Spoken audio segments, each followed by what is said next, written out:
for one rule across the country, so that an elevator company in Hyderabad can, as of now, can't install lifts in Bangalore, because again you should take license in Bangalore. But imagine you have a single rule across the country, so we'll have better opportunities throughout the country. But And you get a better marketplace. yes, but as of now, once we become a manufacturer, currently we are OEM, we manufacture few parts, rest parts, as I have mentioned, we are importing from other states and other countries. So manufacturers has a better opportunity, because supply of goods anyone can do. But installation of lift is regulated and there is a license system in it. Now coming to the other product that Cube IoT do, I know you are into specialized doors, into windows. So if you could talk about, architectural lighting, if you could talk about that as well. See, now you understood that we are manufacturing elevator cabins, right? When we can manufacture an elevator cabin with a CNC machine, with the same machine we can also manufacture a door and a window. So basically we are currently using Tata steel with galvanized iron with composite panel. To talk about advantages of wooden finished steel door first, in our country most of us like that wooden finish, right? Over here also you can see wooden finished tables here and all. So when people like wooden finish, but each door, if you need to manufacture, you need to cut down 2 trees. So a whole planet is conscious about how it is with global warming, how it is going to affect our planet and all. So to save the planet also, there should be some new regulations, and more importantly, advantages for a customer who buys a steel door compared with a wooden door is, wooden door it changes size with the weather conditions. If it is a rainy season, it is a rainy season we have entered, right? You can also see in your home that some doors will keep getting stuck. But whereas in steel door, it is always the same door what you will have. And imagine that you have a wooden door and you use it for about 20 years. Okay, then you will scrap it out. You will not get anything, right? Whereas in case of a steel door, even if you scrap it after some time, Tata says that their steel will not get rust for about 50 years at least. But even if you just think about it, after 20 years, if you need to change these doors with the new doors, even if you scrap it, the steel rate will always go high and you will get back whatever investment you have done. So we are giving customer, if Tata has their own product called Tata Pravesh. Now we are doing Cube steel doors and windows, and we are associated with a manufacturer called Axis, who has a manufacturing setup in Hyderabad itself. So our Cube steel doors have the speciality of the customization. Generally, whatever size you want, even for your existing house, if you want to replace the doors, or if it is a school, if it is a hospital, if it is a shopping mall, whatever custom sizes requirement you have, just like how we are customizing our elevators to the required size, we are customizing doors and also windows to the requirement of the client. And generally we take about 30 days to deliver our steel doors and windows, whereas for elevators we take about 90 days to install the elevator. Coming to our windows come with composite material. Like the window frame is made out of galvanized iron, and it has inbuilt grill. If you are going for UPVC or any other material, you need to go for a grill on top of the window, which may look very ugly, because you need to get it fabricated from outside and you need to get it fixed on top of the window. Whereas when you look at our window, it has inbuilt grill facility, and the grill is also made out of galvanized iron. So you have a galvanized iron grill, galvanized iron door frame, and openable windows and sliding windows which are made out of aluminium. And if you want a mesh to it, we have stainless steel option, galvanized iron option, we have fixed meshes, sliding meshes, and also roll-on meshes. So we have multiple options in window segment as well. That's impressive range of products. Also, one advantage is with your iron doors and windows, wherever there are a problem of termite, this can, you save that. So, now coming to the event itself, how's been the experience at Expo? What are your thoughts? See, I got amazing connects over here. This event is outstanding. Mr. Varun, who is joint director here, he has helped us a lot. Mr. Kiran, who has actually introduced us to FTCCI, was so cordial. So it is happening in a very good way. See, I came to meet you also here. And yesterday there was a team from Vietnam who said that they'll help us in exporting our products to Vietnam. So I met our energy minister. I told him about Lift Act, and he said that he'll also help us and our industry as well. Well, many congratulations and all the best to you in your future. And I hope your Vietnam export business starts off. Thank you. Thank so you. much.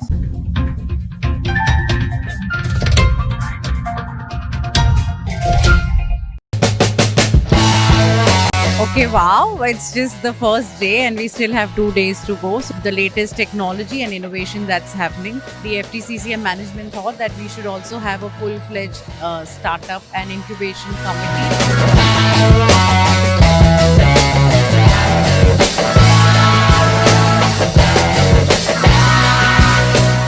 Welcome viewers to My Startup TV. We are at the first edition of Industrial Innovation and Technology Expo 2023, which is organized by FTCCI in Hyderabad. And going by what we've seen so far, we witnessed it's been one of the well organized events.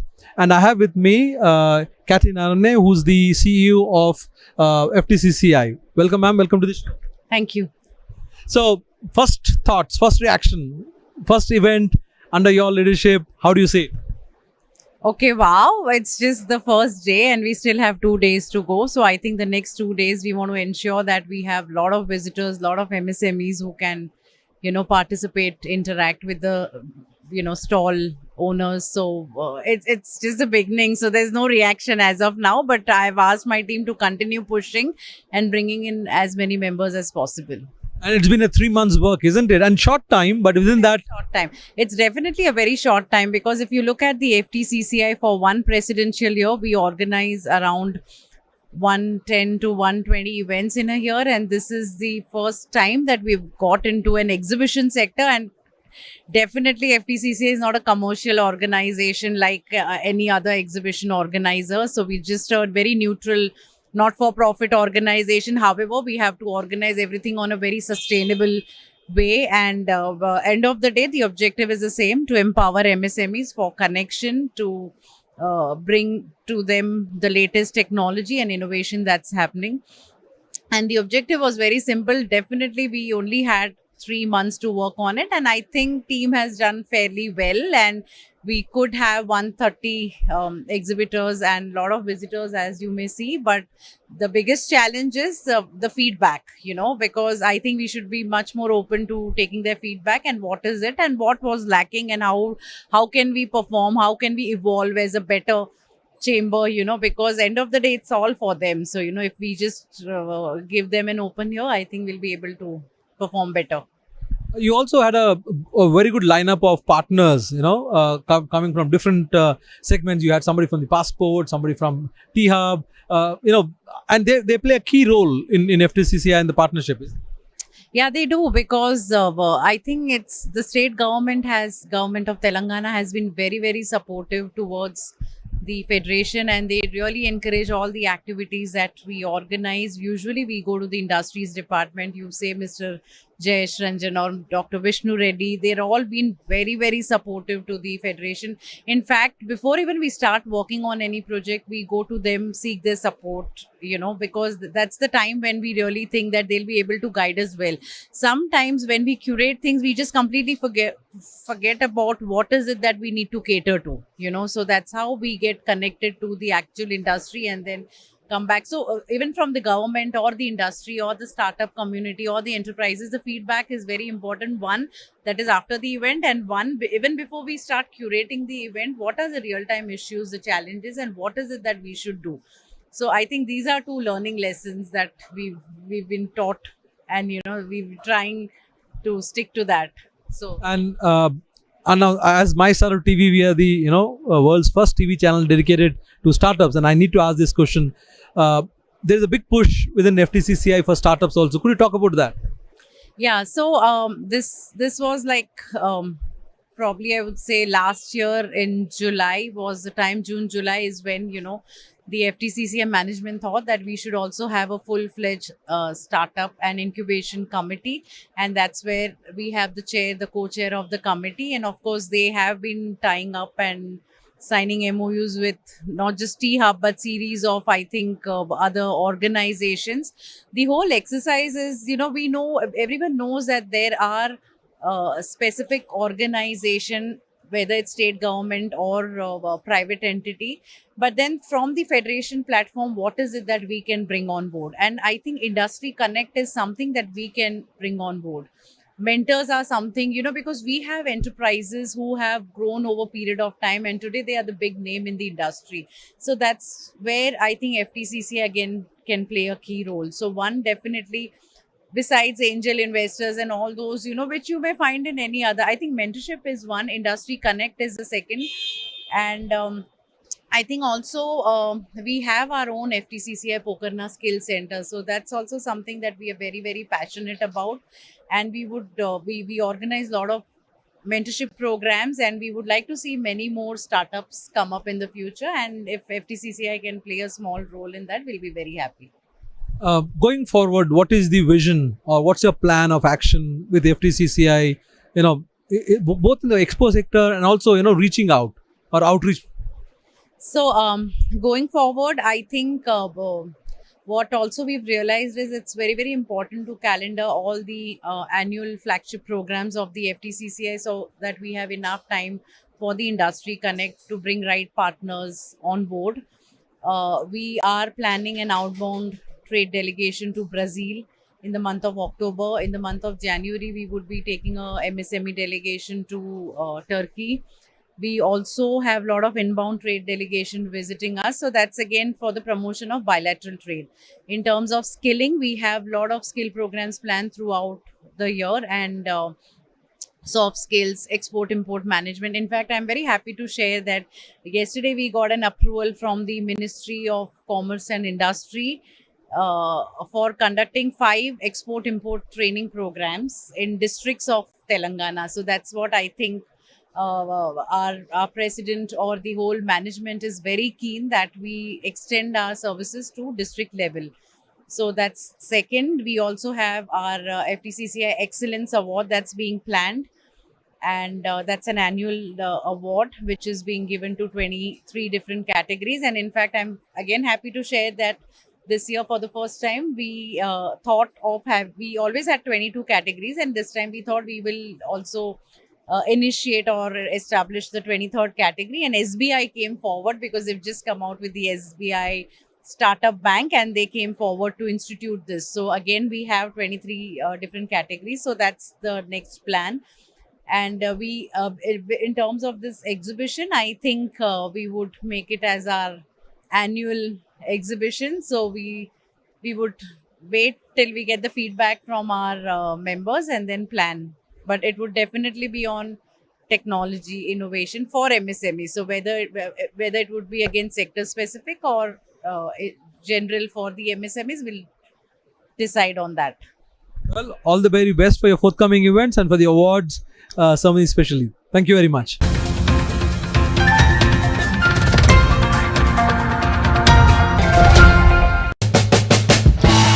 Our innovation in Greenco is driven at the top. We are able to provide 24/7 electricity at a cost comparable to a new coal-based power plant in India. The concept has always been there. Okay, it's a very old concept. It has been used in California and many other countries quite a lot. But using it in this context to decarbonize the grid, decarbonize the electricity is for the first time.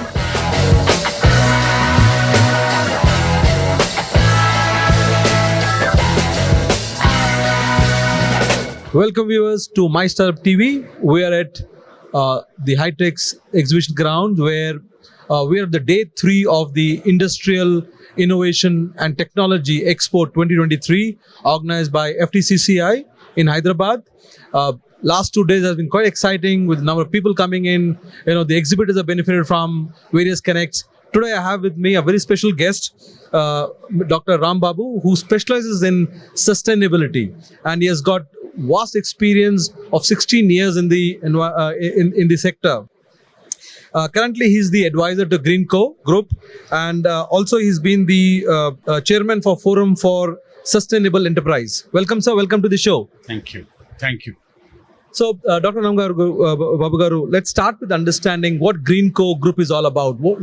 We understand it with the name that Greenco means related to sustainability, but I would like you to throw light on what all the areas, what things you do as a company, as a group. Yeah, our founders, Anil and Mahesh, about 15 years ago, came from Europe to India to explore the opportunities for environmentally benign technologies adoption. And they first looked at biomass utilization for generation of power, then later looked into the complete scope of renewable energy. And by 2018-19, we already had 7.5 gigawatt of operating renewable energy assets in India at different sites all over India. So we had hydro, we had solar, we had wind energy assets operating, and total capacity of these assets is around 7.5 gigawatt. We've grown organically and also inorganically. But we know one thing, that in India, if you want to power the country and its growth with renewables, it's extremely important to have energy storage, because renewables are variable. They generate power when the sun is there and when wind is there, or when the water is flowing. And the demand can be at a different time altogether. May it be industrial demand, may it be demand for residential activity or commercial activity. And even location-wise, it might be different. Probably the generation might be in Himachal, but the demand might be in Mumbai or Telangana. Absolutely. And that is the reason why, as the renewable energy share in the grid increases, grid gets into a problem because it cannot manage this renewable energy. Because grid has to supply power when the demand is there, and this guy puts in power when he generates the renewable energy. So it was extremely important for our country to develop energy storage, and we started our company, energy storage technologies, multiple energy storage technologies. They could be simple lithium-ion batteries to various other technologies. And after a significant amount of exploration, they zeroed in on some technology that is scalable and can be done in India within its own resources using the local skills. These are called pumped hydro storage, and they can be at a very large scale. In fact, near Kurnool, we are building 1.5 gigawatt of energy storage, pumped energy hydro storage capacity in India. And in India, you can build this gigawatt scale storages basically because just like you could build gigawatt scale renewable energy power plants, our grid is quite integrated. We have an all India grid. That When you say our, you're talking about Greenco grid. No, India. Indian, okay. Indian grid. India's. Okay. Since Indian grid is completely spread all over the country, okay, and it's very well integrated, I can produce renewable energy at a point and have my renewable energy stored in a pumped storage about 1,000 kilometers away. And my demand point could be in another 1,000 kilometers away, okay, where I can serve the demand. So basically, a wind energy generated, let's say in Rajasthan, can be used somewhere in Chennai just because you have that kind of, the grid is well connected. Absolutely. And as Greenco, what the value add you're bringing to this whole, the grid existing and the demand is the fact that you have energy storage, which is your core, right? Yeah. And intelligent energy platform, okay, which will be able to understand where is the demand, where is the storage, and where is the generator. After all, when I actually implement the system, I will not have one generator. Yes. I will have multiple generators. I will have one storage point and possibly multiple demand points. So this intelligent energy, renewable energy platform will be able to actually allocate Okay, the resources, generating resources to the demand side resources to the storage resources. Okay. And we are building multiple storage resources, not just in one in Pinnapuram, but at least a few more such projects are coming all over India. So just to talk a little bit more about the storage, is my understanding correct that it's very unique that you have built, which is not just relevant to the technology and the concept is coming out of India, emerging from India itself. Is my understanding right? The concept has always been there. Okay, it's a very old concept. It has been used in California and many other countries quite a lot. But using it in this context to decarbonize the grid, decarbonize the electricity is for the first time. And using it in a context of integrated grid, national level integrated grid, is quite a good concept. And also, out of this, we are able to provide 24/7 electricity at a cost comparable to a new coal-based power plant in India. That means we are providing renewable energy when you want renewable energy, not when I produce renewable energy. When you want renewable energy, I can give you renewable energy at a cost Which is from a coal-based. which is like a new coal-based power plant in India. So we are almost come to a situation because of the Green Coast innovation that there is no reason, no financial and economic reason to actually India to pursue new coal-based power plants. And that adds to that kind of helps India achieve its emission Paris Climate Agreement goals. So that's quite interesting, and I would like to understand a little more about the Green Co's in-house innovation culture and what do you have, because that would be of interest to a lot of students who are there here.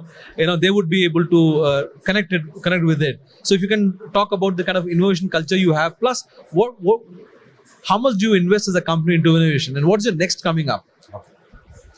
Our innovation in Greenco is driven at the top. Our both founders, Anil and Mahesh, if you go to their office, most of the time they are talking about or exploring new kind of solution. Okay, it could be actually making green chemicals or making green fuels. They spend, in my opinion, more than 30 to 40% of the time in exploring new decarbonizing options. Okay, I clearly see that on the match to make this pumped hydro storage option, they spent about a year or two exploring, discussing with various experts, etc., and made this option come into fruition. Beyond that, because you have a 24/7 energy, renewable energy, they looked into the electrolyzer. They are considering or actually start making it happen. Local manufacturing of alkaline electrolyzers, which are actually best. They are best working in 24/7 environment, and they are less expensive. Before they could not be used basically because the power was not 24/7. It was a variable power. The alkaline electrolyzer, which is less expensive, now could be used because I have a cost-effective 24/7 power. And then they have an architecture today. Greenco has an architecture today of producing green hydrogen, possibly at a cost bordering in and about $3 per kg, which is one of the lowest across the globe. Very commendable. Since we have that possibility of having the green hydrogen at a optimal cost or a good cost, good price, we are able to get into or consider manufacturing green ammonia.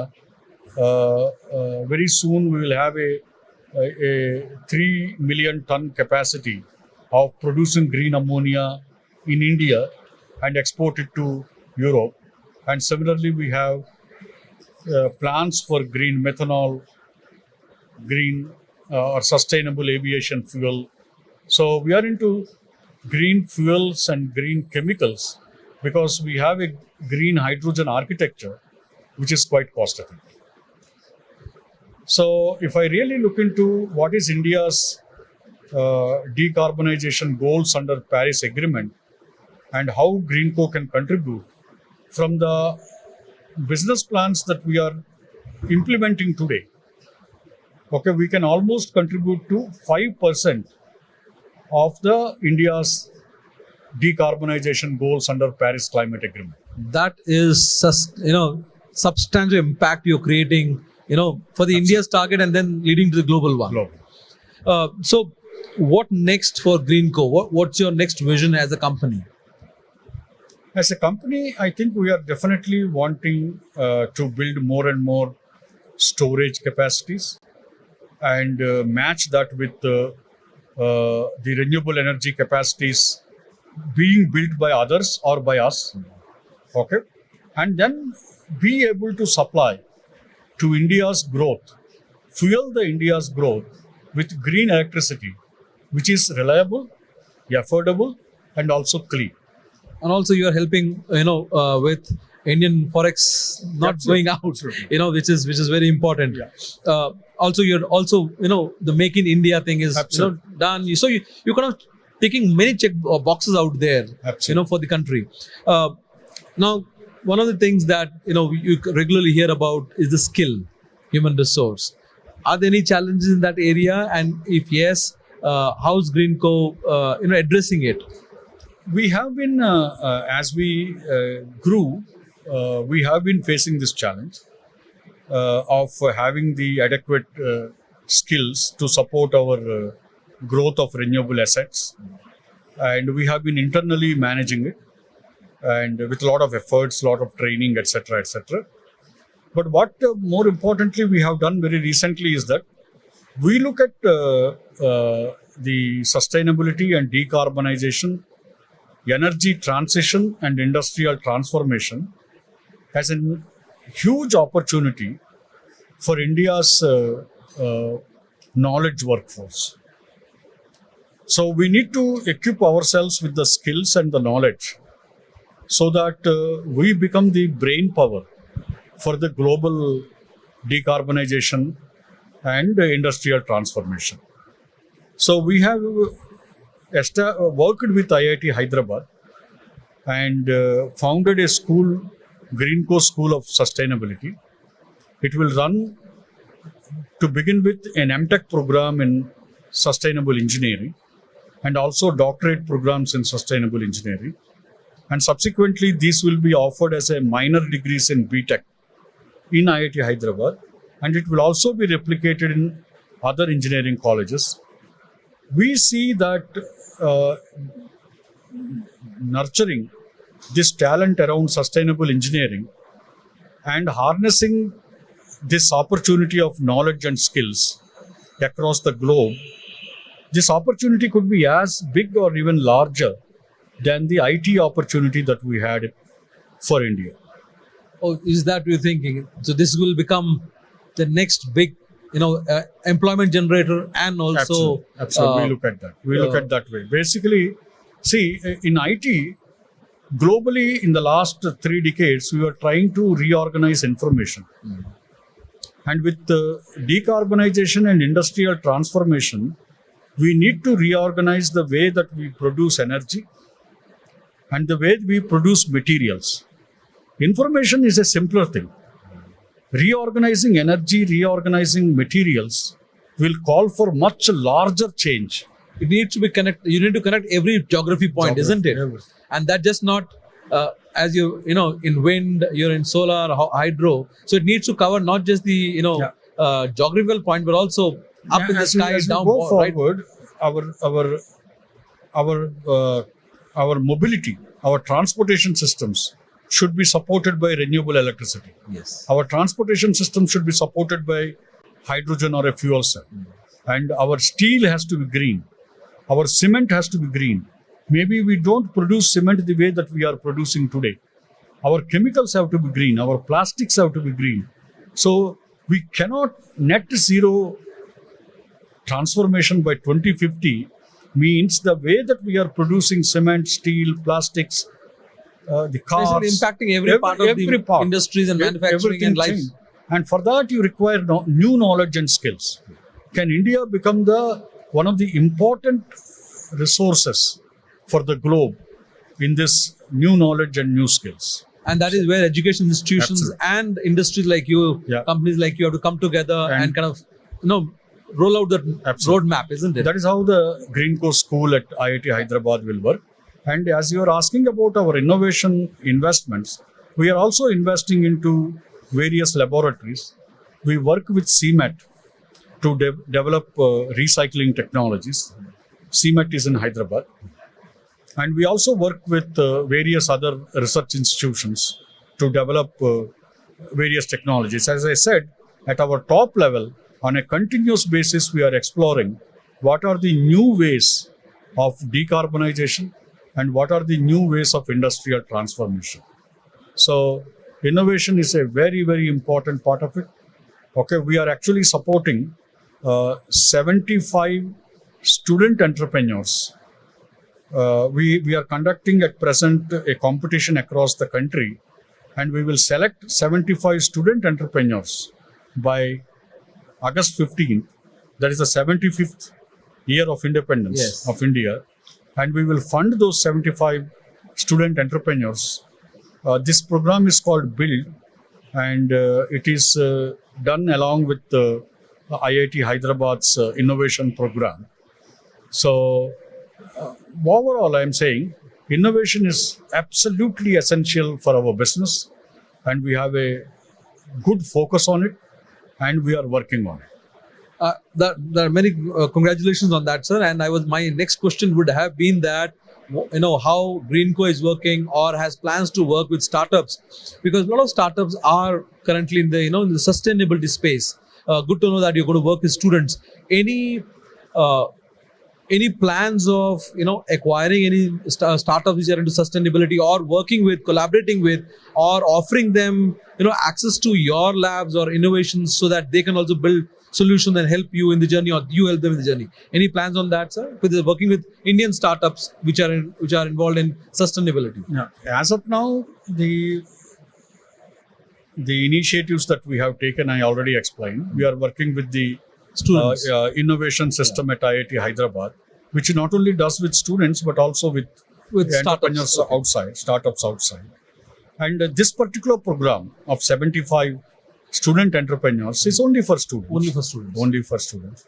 But similarly, we are also working with CMET, developing technologies and transferring those technologies to entrepreneurs, etc. So we have that interest. We know that existing technologies can only go that far. Yes. And you need to innovate breakthrough innovation and disruptive innovation to be able to do the remaining last mile. And that comes from the next gen entrepreneurs, isn't it? Next gen entrepreneurs. Because they kind of Absolutely. think outside the box. And at the top, again, I want to emphasize, our founders are on a continuous lookout, not only for solutions, but also working with breakthrough solutions coming out of enterprises, startups, etc. Yes, we are in touch with. As and when such ideas come to us, we evaluate and we want to work with that ecosystem. So, sir, today is the last day, third day of the Industrial Innovation Technology Expo 2023, and this is the premier one, first one organized by FTCCI. How's been your experience? You just walk around. Oh, it's wonderful. It's wonderful, really.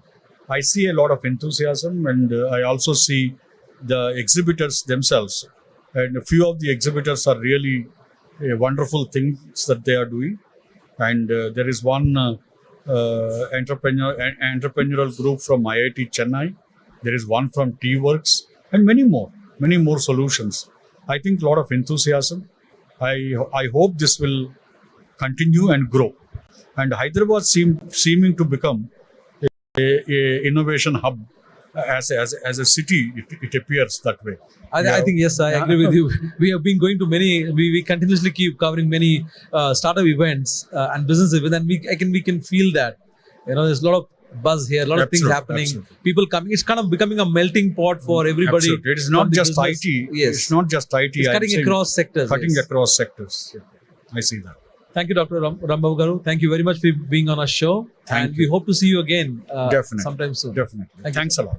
Thank you. Thank you. Thank you.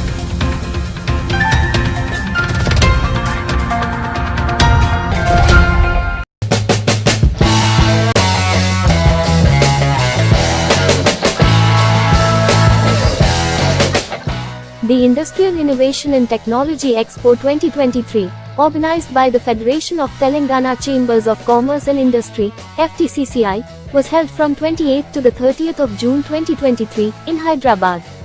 The event saw the latest advancements in the technology, also provided startups an opportunity to network with industry leaders.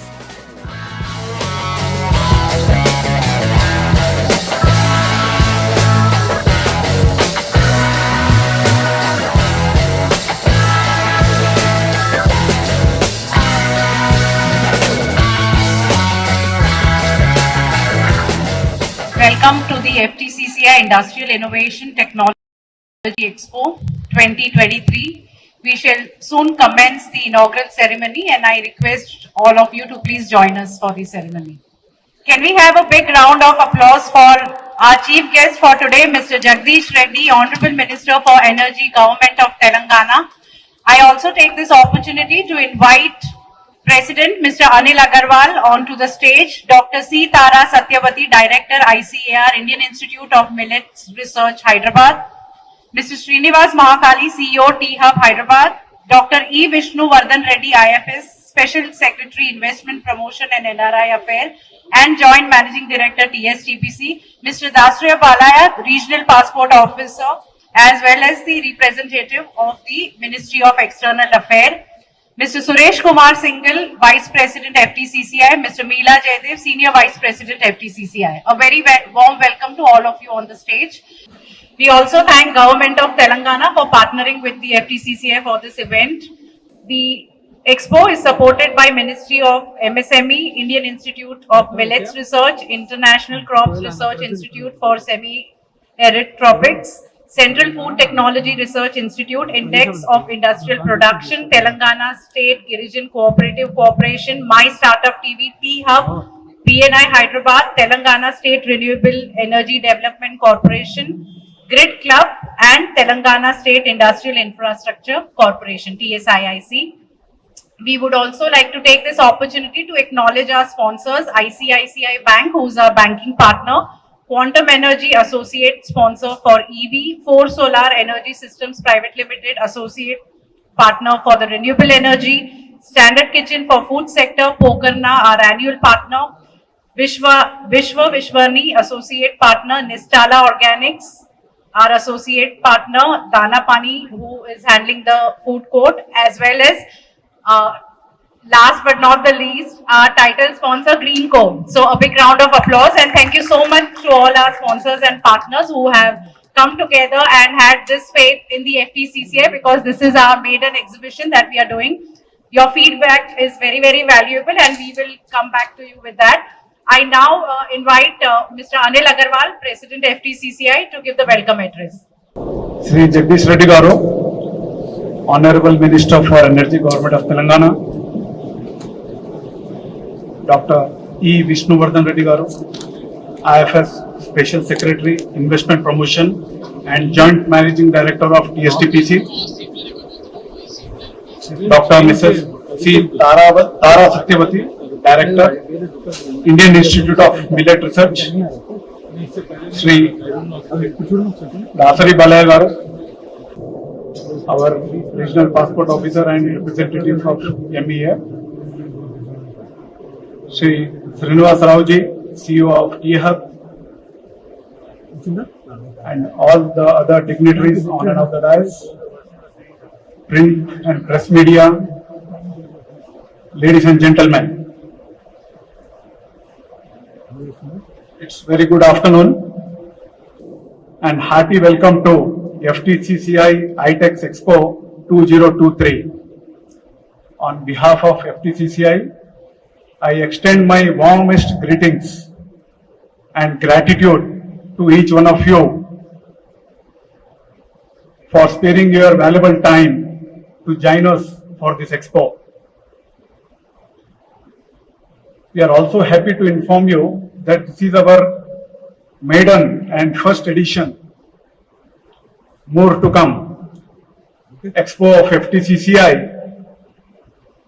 in which we are covering innovation and technology, and it is being supported by Government of Telangana and Ministry of MSME, Government of India. Expos are generally created, and this expo is mostly created to make aware of the latest innovation and technologies which are taking place in various sectors, so that all the industries, particularly MSME, can adopt and benefit by modernizing their operation, thereby reducing their cost and become more efficient. I thank Sri Jagdishwar Reddy Garu and other esteemed guests for inaugurating this expo. I also invite MSME fraternity to go around the expo to have a look at all the products and innovations that are being displayed, and also they can have a B2B meeting with the exhibitors. And I'm happy to inform you also there is a delegation which is coming from Vietnam. 14-member delegation is coming from Vietnam. They will be visiting the expo, and already there are more than 100 requests for B2B meetings.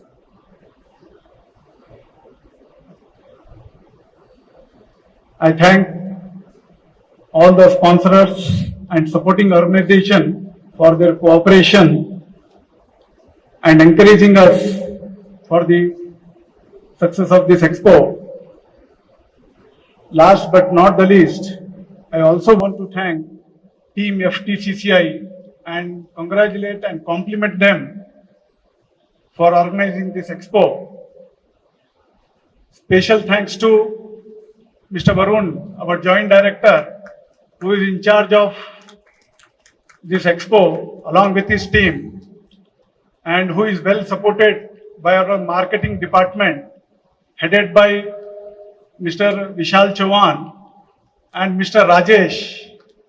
He is the person who is on the field and executes all our programs.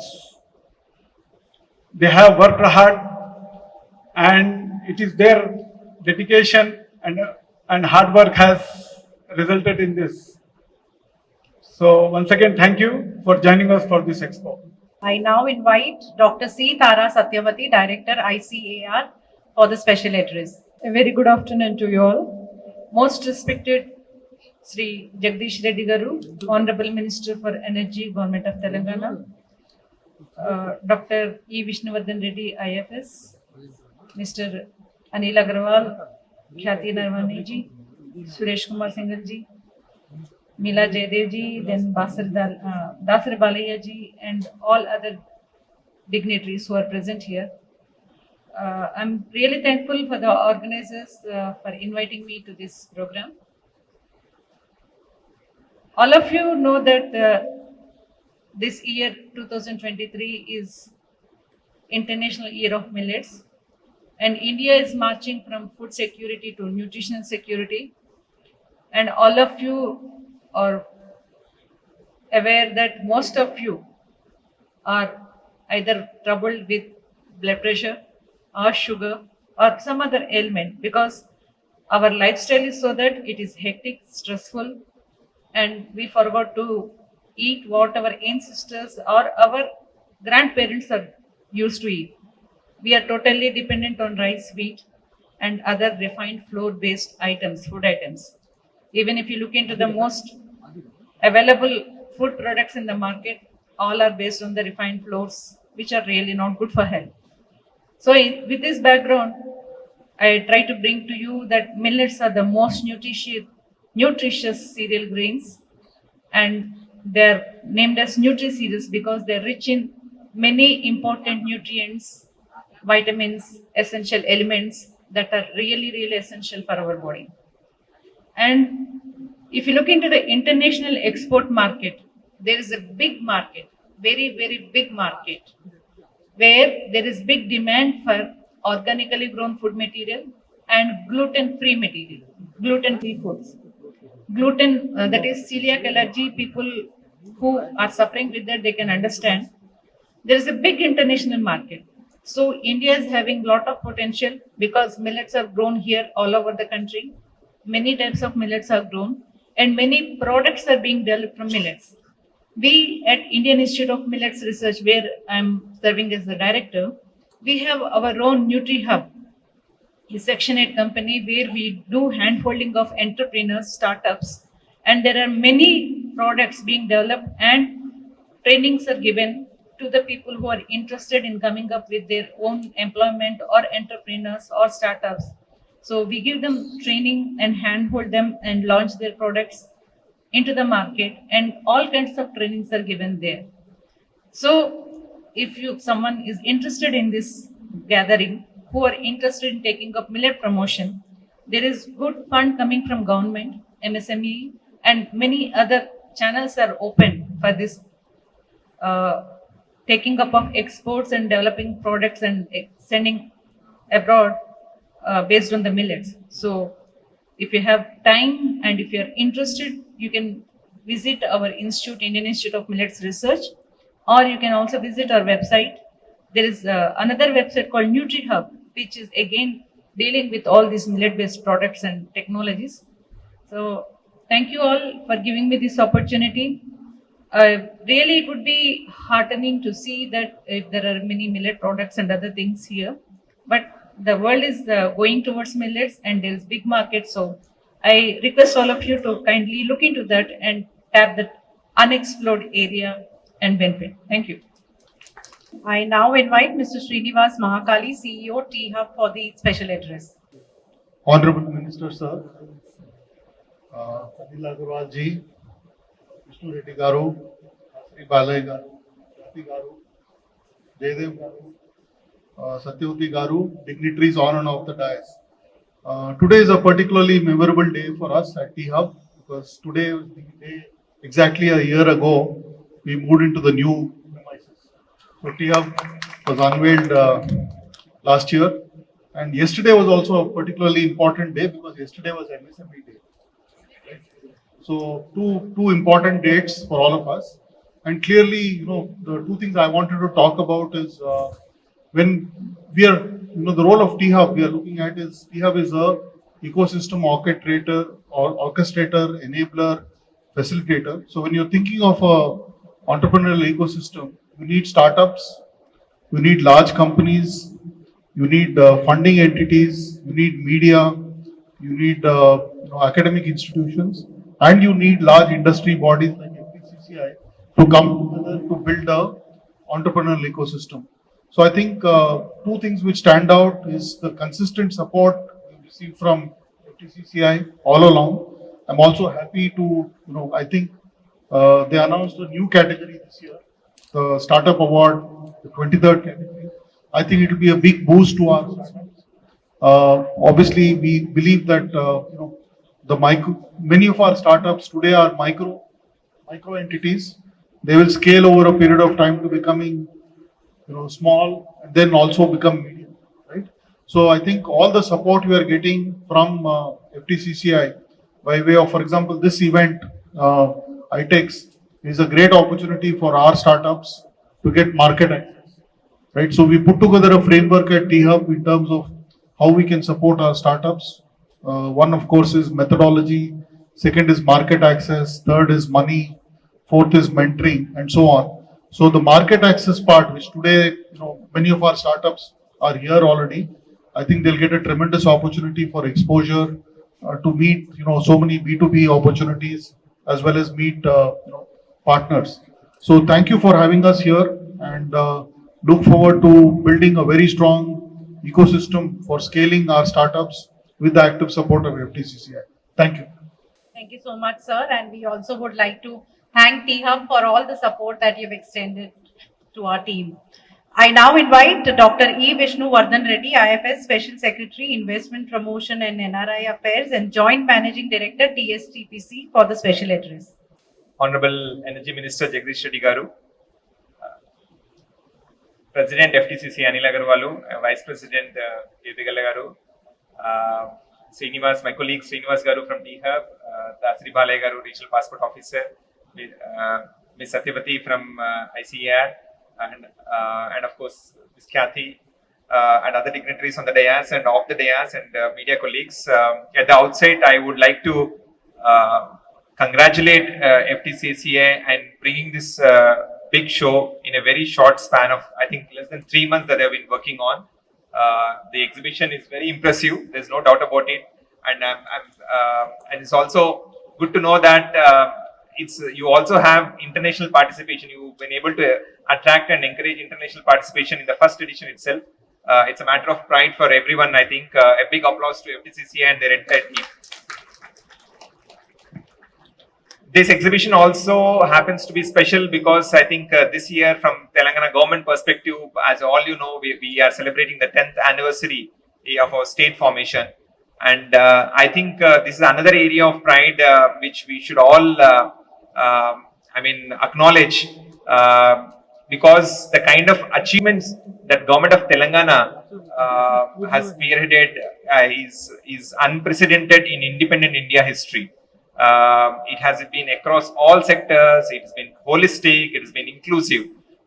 There are n number of ways we can showcase our achievement, whether it is agriculture or IT or industry, or for the matter, the main three reasons that inspired Telangana's struggle for an independent state, whether it is water, power, or resources or employment. In all the areas, we have done spectacular achievements. And I think we should be proud of all these achievements, irrespective of whether you belong to Telangana or not, because this has become a role model for the entire country. That's number one. The number two responsibility that we all should take is that we should showcase these achievements. Its time has come where we need to showcase this not just to the rest of the country, but also to the world. Because today you look at the areas that we have shown tremendous progress. I mean, basic thing like water. We are the only state where we have been able to achieve 100% piped water distribution to all households in the country. This is something no other state in independent India has achieved. So from say water to energy, we have big, and to industry and IT. I think in all areas, it is time that we take pride of our achievements and showcase them. And in that particular context, I think the industry and IT stakeholders who have come together and supported the government in its various endeavors has been tremendous. And of course, industry association like FTCCA have been taking the lead from the beginning. Without their support and without bringing all the stakeholders together, we would not be in this position.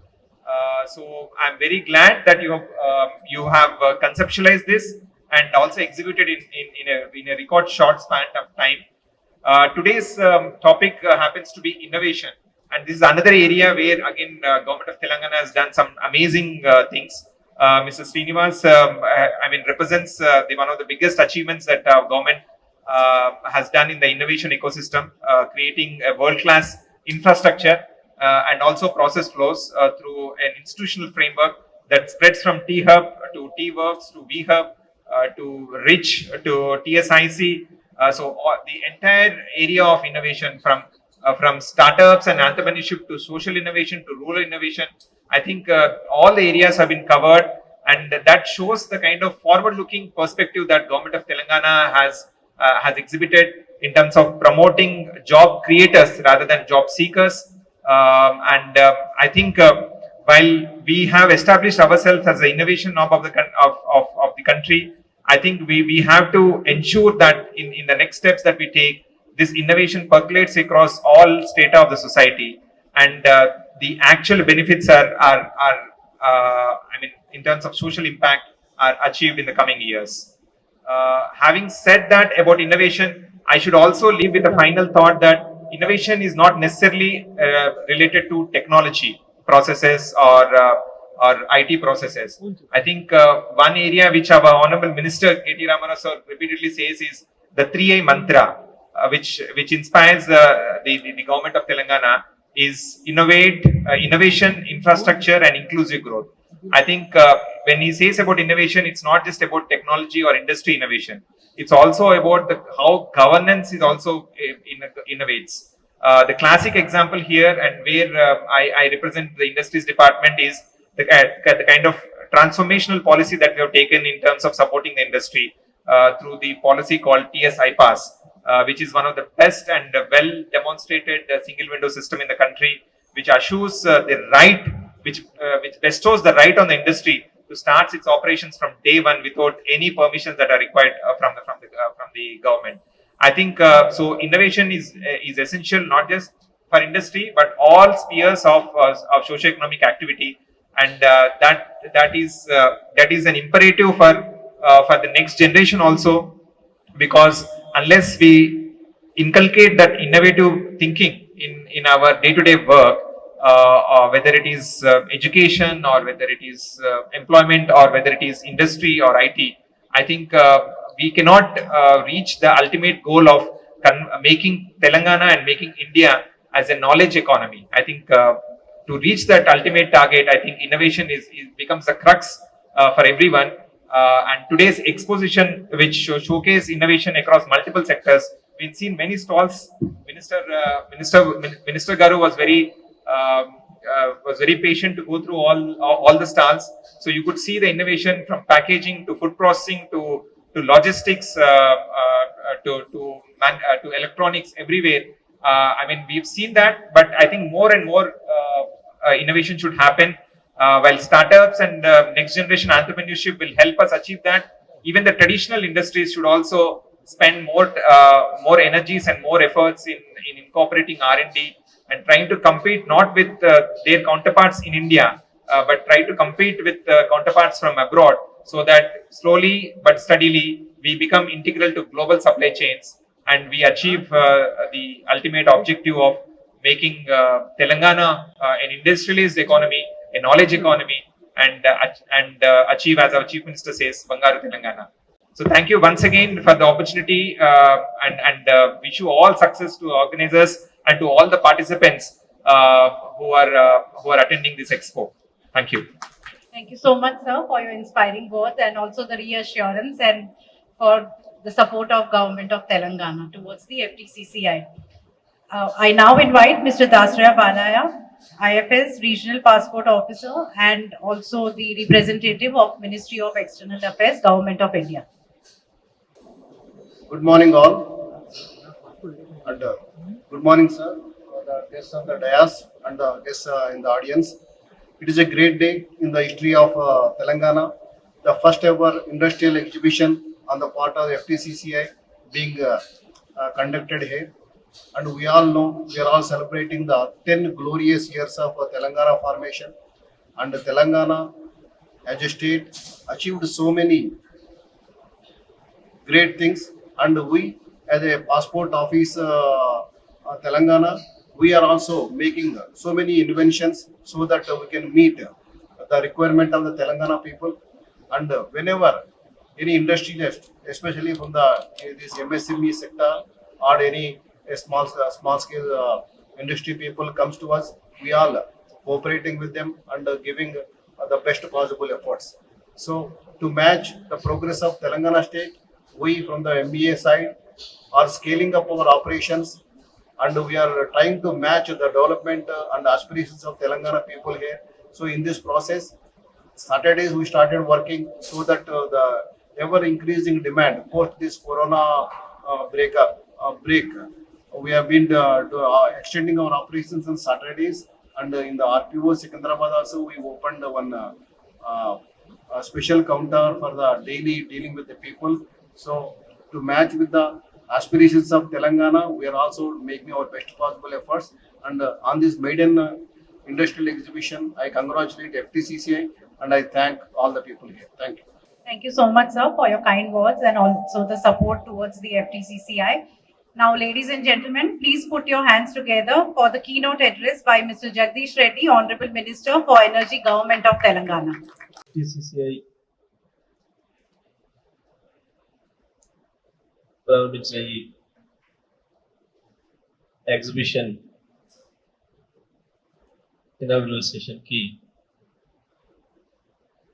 అధ్యక్షత వహిస్తున్న president Anil Agarwal గారు, vice president Jayadev గారు,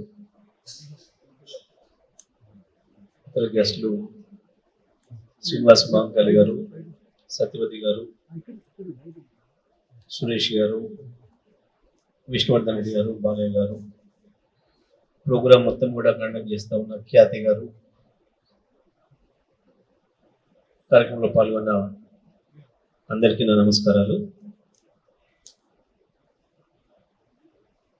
ఈ exhibition పెట్టే ఆలోచన ఒక మంచి ఆలోచన.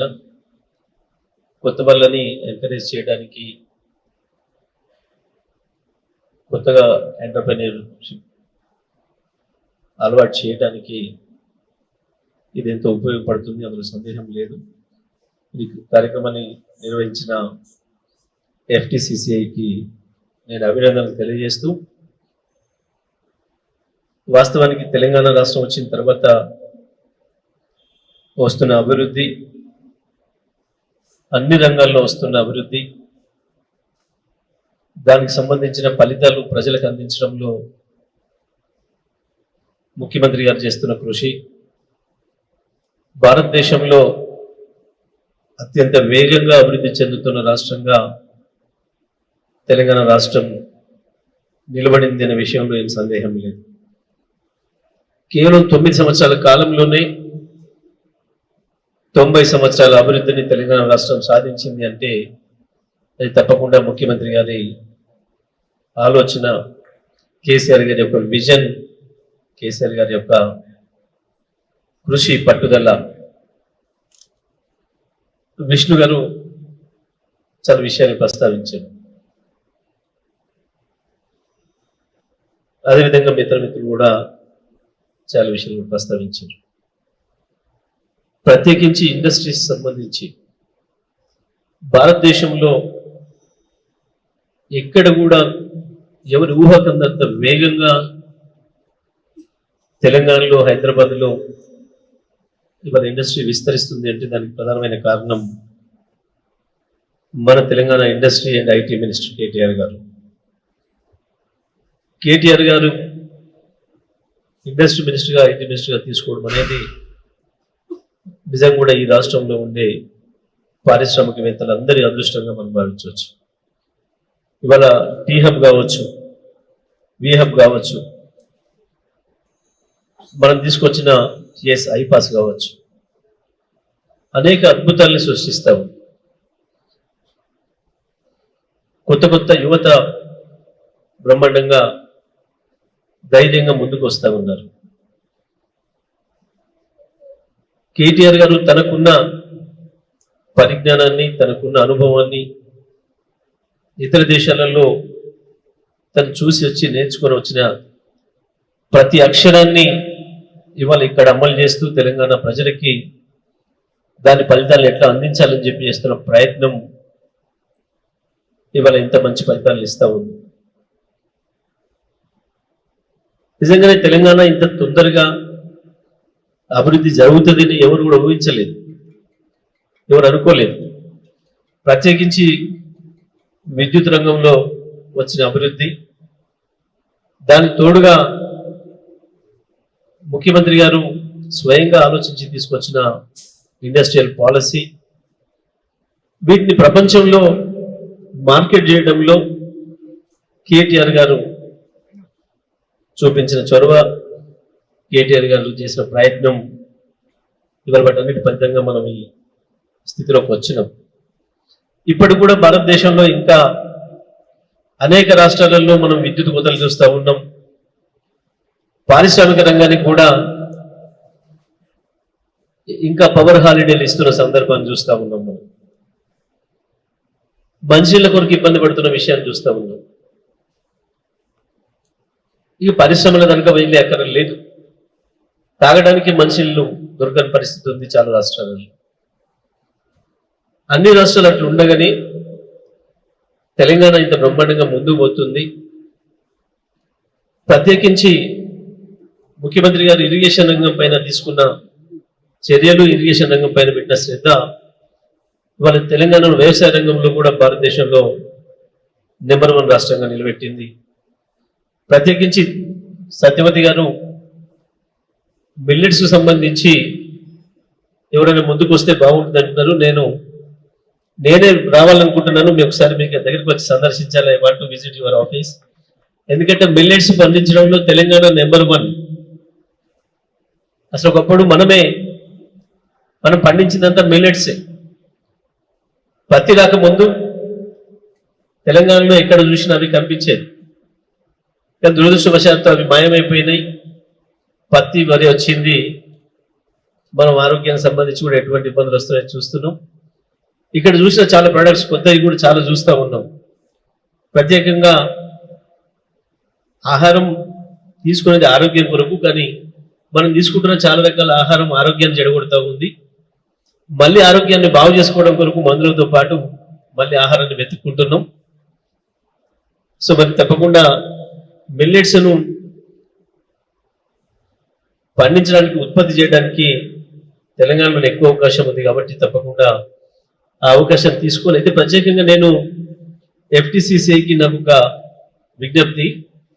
ఇది కేవలం ఇటువంటి ఎగ్జిబిషన్స్ హైదరాబాద్ మనీ జనరేట్ అవుతుంది, అందులో సందేహం లేదు. గ్రామీణ ప్రాంతాల్లో కూడా ఇవాళ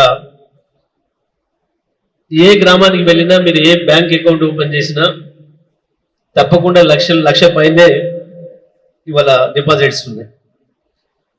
ఒకప్పుడు అప్పు కొరకు ఎదురు చూసే తెలంగాణ రైతాంగం ఇవాళ ఇంకొకరికి అప్పిచ్చే దశకు వచ్చేది. గ్రామాలలో మనీ జనరేట్ అవుతుంది. కానీ దురదృష్టవశాత్తు మాకు తెలంగాణలో ఎంటర్‌ప్రెన్యూర్‌షిప్ తక్కువ. మేము వచ్చిన డబ్బును అయితే భూమి కొనడానికి ప్రయత్నం చేస్తాం, లేదా ఇల్లు కట్టడానికి ప్రయత్నం చేస్తాం, లేదా ఇంకొక రకంగా ఖర్చు పెట్టడానికి ప్రయత్నం చేస్తాం. కానీ దీని నుంచి ఇంకా మనీ ప్రొడక్ట్ చేయొచ్చని, మనం కూడా ఒక పరిశ్రమ పెట్టొచ్చని, అది ఎక్కడ ప్రారంభం చేయాలని ఆలోచన కొంచెం తక్కువ వెనుకబడి ఉంటుంది తెలంగాణ ప్రాంతంలో. కానీ వాళ్ళు తప్పకుండా మనం టీ హబ్ ద్వారా కావచ్చు, ఇతర ఇవాళ మనం పర్టికులర్గా మీరు MSME నుంచి ఏదైతే తీసుకుంటున్నారో ఈ కార్యక్రమం, ఇటువంటి కార్యక్రమం తప్పకుండా జిల్లా స్థాయికి తీసుకురావాలి. ఇవాళ ఇక్కడైతే కేసీఆర్ గారు, కేటీఆర్ గారు ఎంతైతే రాత్రి పగలు శ్రమ చేసి కొత్త రంగాల్లో అభివృద్ధికి ఎట్లా ప్రయత్నం చేస్తున్నారో, కొత్త ఇన్నోవేషన్స్ తీసుకురావడానికి ఎట్లా ప్రయత్నం చేస్తున్నారో, వీటన్నిటినీ ప్రజలకు అందించాలంటే, ప్రజల నుండి మనం ఎంకరేజ్ చేయాలంటే, ఇవాళ యువత వేలాది మంది అనేక రకాల గ్రాడ్యుయేషన్లు పూర్తి చేసి ఉన్నారు.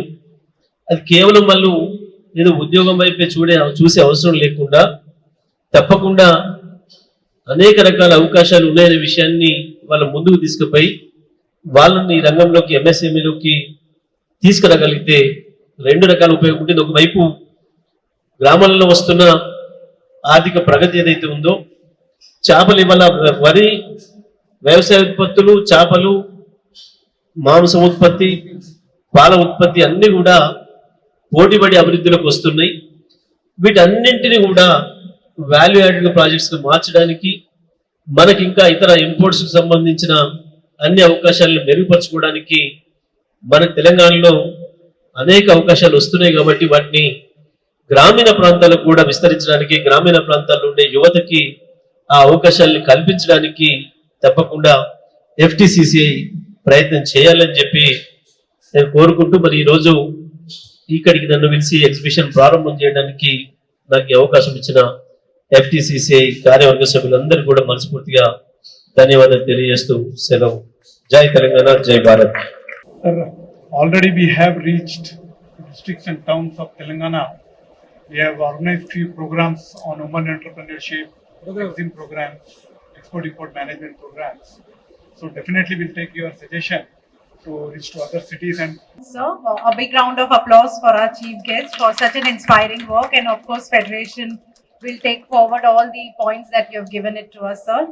I now invite Mr. Suresh Kumar Singhal, Vice President of FTCCI, to present a memento to our chief guest. I request President to present a memento that is being prepared by one of our partners, Standard Kitchen, to all the dignitaries on the stage.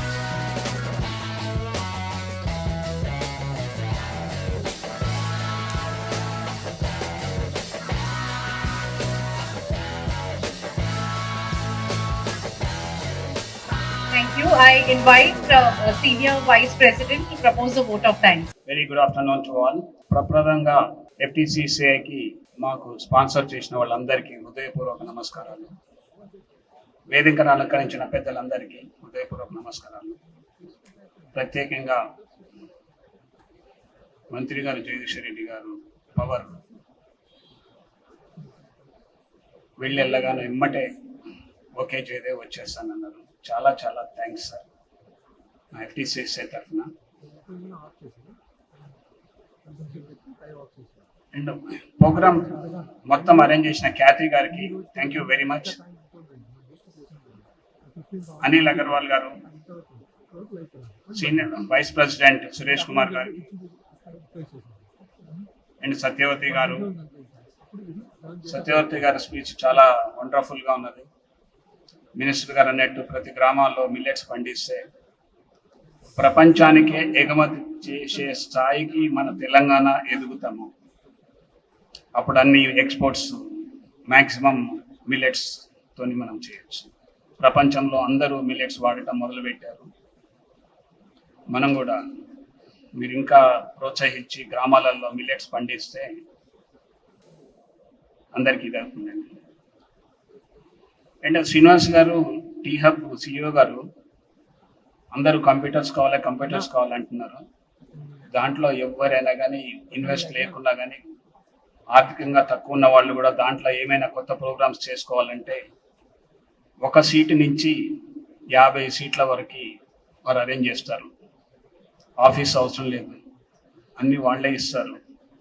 20,000 ఒక కుర్చీకి, coffee టీలు అన్నీ ఇస్తారు వాళ్ళు. అది తెలియని వాళ్ళు ఎవరైనా ఉంటే కొత్తగా స్టార్టప్ కంపెనీస్ ఎవరైనా నలుగురు కలిసి పెట్టుకోవాలనుకున్నా కానీ వాళ్ళు అరేంజ్ చేస్తారు. ఇది KT రామారావు గారు అరేంజ్ చేశారు. చాలా వండర్ఫుల్. మేము 3 times విజిట్ చేశాము. ఒక్కొక్కసారి ఒక్కొక్క ప్లేస్ చూపిస్తుంటారు సార్. చాలా wonderful. Thank you. And Balayya గారు పాస్పోర్ట్స్ మార్కెట్లో ఎవరైతే ఎక్కువ కావాలంటారో ఇమ్మీడియట్లీ ఇండియా మొత్తంలో ఎవ్వరు లేని ప్లేస్లో మన తెలంగాణలో శనివారం రోజు పనిచేసే కల్పించిన ఏకైక వ్యక్తి బాలయ్య గారు. ఎక్కడైతే ఎవరికైనా ఎమర్జెన్సీ ఉన్నా కానీ ఇమ్మటే వాళ్ళకి ఇస్తున్నారు పాస్పోర్ట్స్. అది మామూలు మాటలు కాదు. 2 నెలలు బ్యాక్లాగ్ నడుస్తుంది. అయినా కానీ ఎవరికైనా ఎమర్జెన్సీ ఉంటే అప్లికేషన్ పెట్టుకుంటే ఇమ్మీడియట్లీ అది కనుక కరెక్ట్ అనిపిస్తే ఇమ్మీడియట్లీ నెక్స్ట్ డే మార్నింగ్కే ఇచ్చేస్తున్నారు. చాలా thank you sir. Vishnuvardhan Reddy గారు అయితే ఇన్వెస్ట్మెంట్ ప్రమోషన్ అయితే ఇక బాగా చేస్తున్నారు. మాకు MSME కానీ వాటికి కానీ ఎవరికి కానీ ఎంత హెల్ప్ కావాలంటే అంత హెల్ప్ చేస్తున్నారు. Thank you.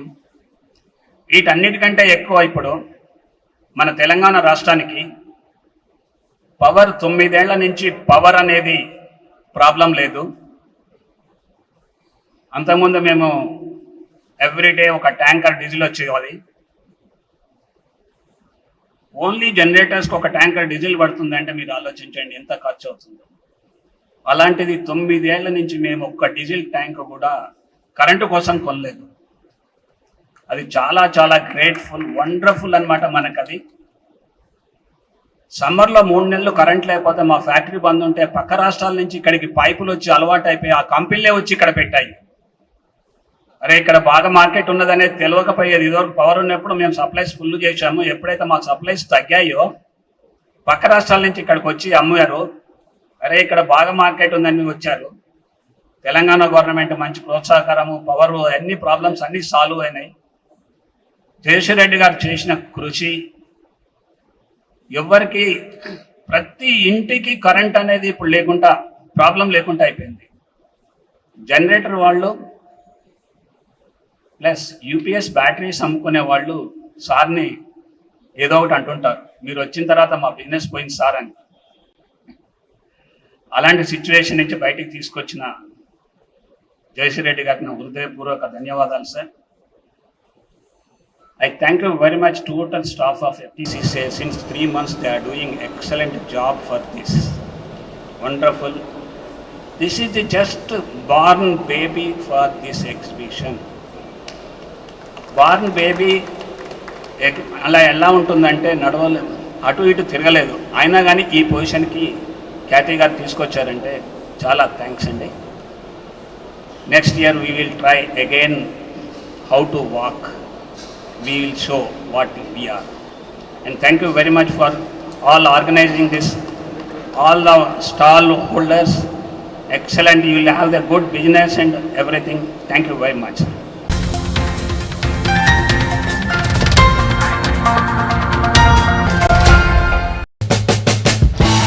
Pleasure here participating in this expo. Lot many persons are suffering from BP, sugar, these gas problems, arthritis and all.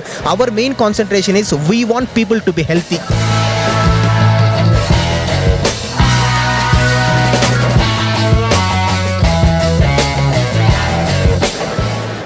Welcome viewers to mystartuptv. We are at the Industrial Innovation and Technology Expo 2023 organized by FTCCI in Hyderabad. We are at day 2 of the event. Going by the buzz, if you see the number of people who have visited so far, it exceeded the expectation of the organizers, the companies that are participating here. And I have with me guests who are from Genie, which is into millet products. And let's quickly jump into Mr. Vishnu here on my left, and then in the red shirt is Mr. Hanmant Rai. And let's understand what kind of products they make and how they're adding value to already the list of existing products that are there, millet-based products that are there in the market. Welcome to the show. Yeah, first of all, thank you, sir. It's our pleasure actually being here. Thank you for inviting us. And yeah, as I mentioned, actually we are from Genie. He is the super stockist actually of Telugu states, and I am the advertising manager. And actually it's been a great pleasure here participating in this expo. We basically, like you told, Genie is a millet mix product, sir. We are concentrating on millets currently actually. So completely we have a lot many products. We have divided it on age group wise, methodology wise, like that. For adults, we have Genie millet health mix product, sir. And for women strong actually for women we have women strong product, and for junior actually 2 to 12 years we have Genie junior product, that's our top product. And actually for infants 6 months to 2 years babies we have Genie infants product. And also we are also having other products, especially Genie millet milk powder we have it. And in Karnataka we have launched like Genie ragi dosa mix, Genie millet dosa mix, Genie millet chapati mix. And we have lot many plans, sir, to come up with millets. And our main concentration is, our sales is secondary, sir. Our main concentration is we want people to be healthy. Because actually if you are seeing it nowadays, especially from the last 40 to 50 years, lot many persons are suffering from BP, sugar, these gas problems, arthritis and all. These terms of longevity issues. Because before 50 years it was not there, sir. Because before 50 years, especially before 1960s, our elder generation, our grandfather or grandmothers, their main food was, their primary food was millets.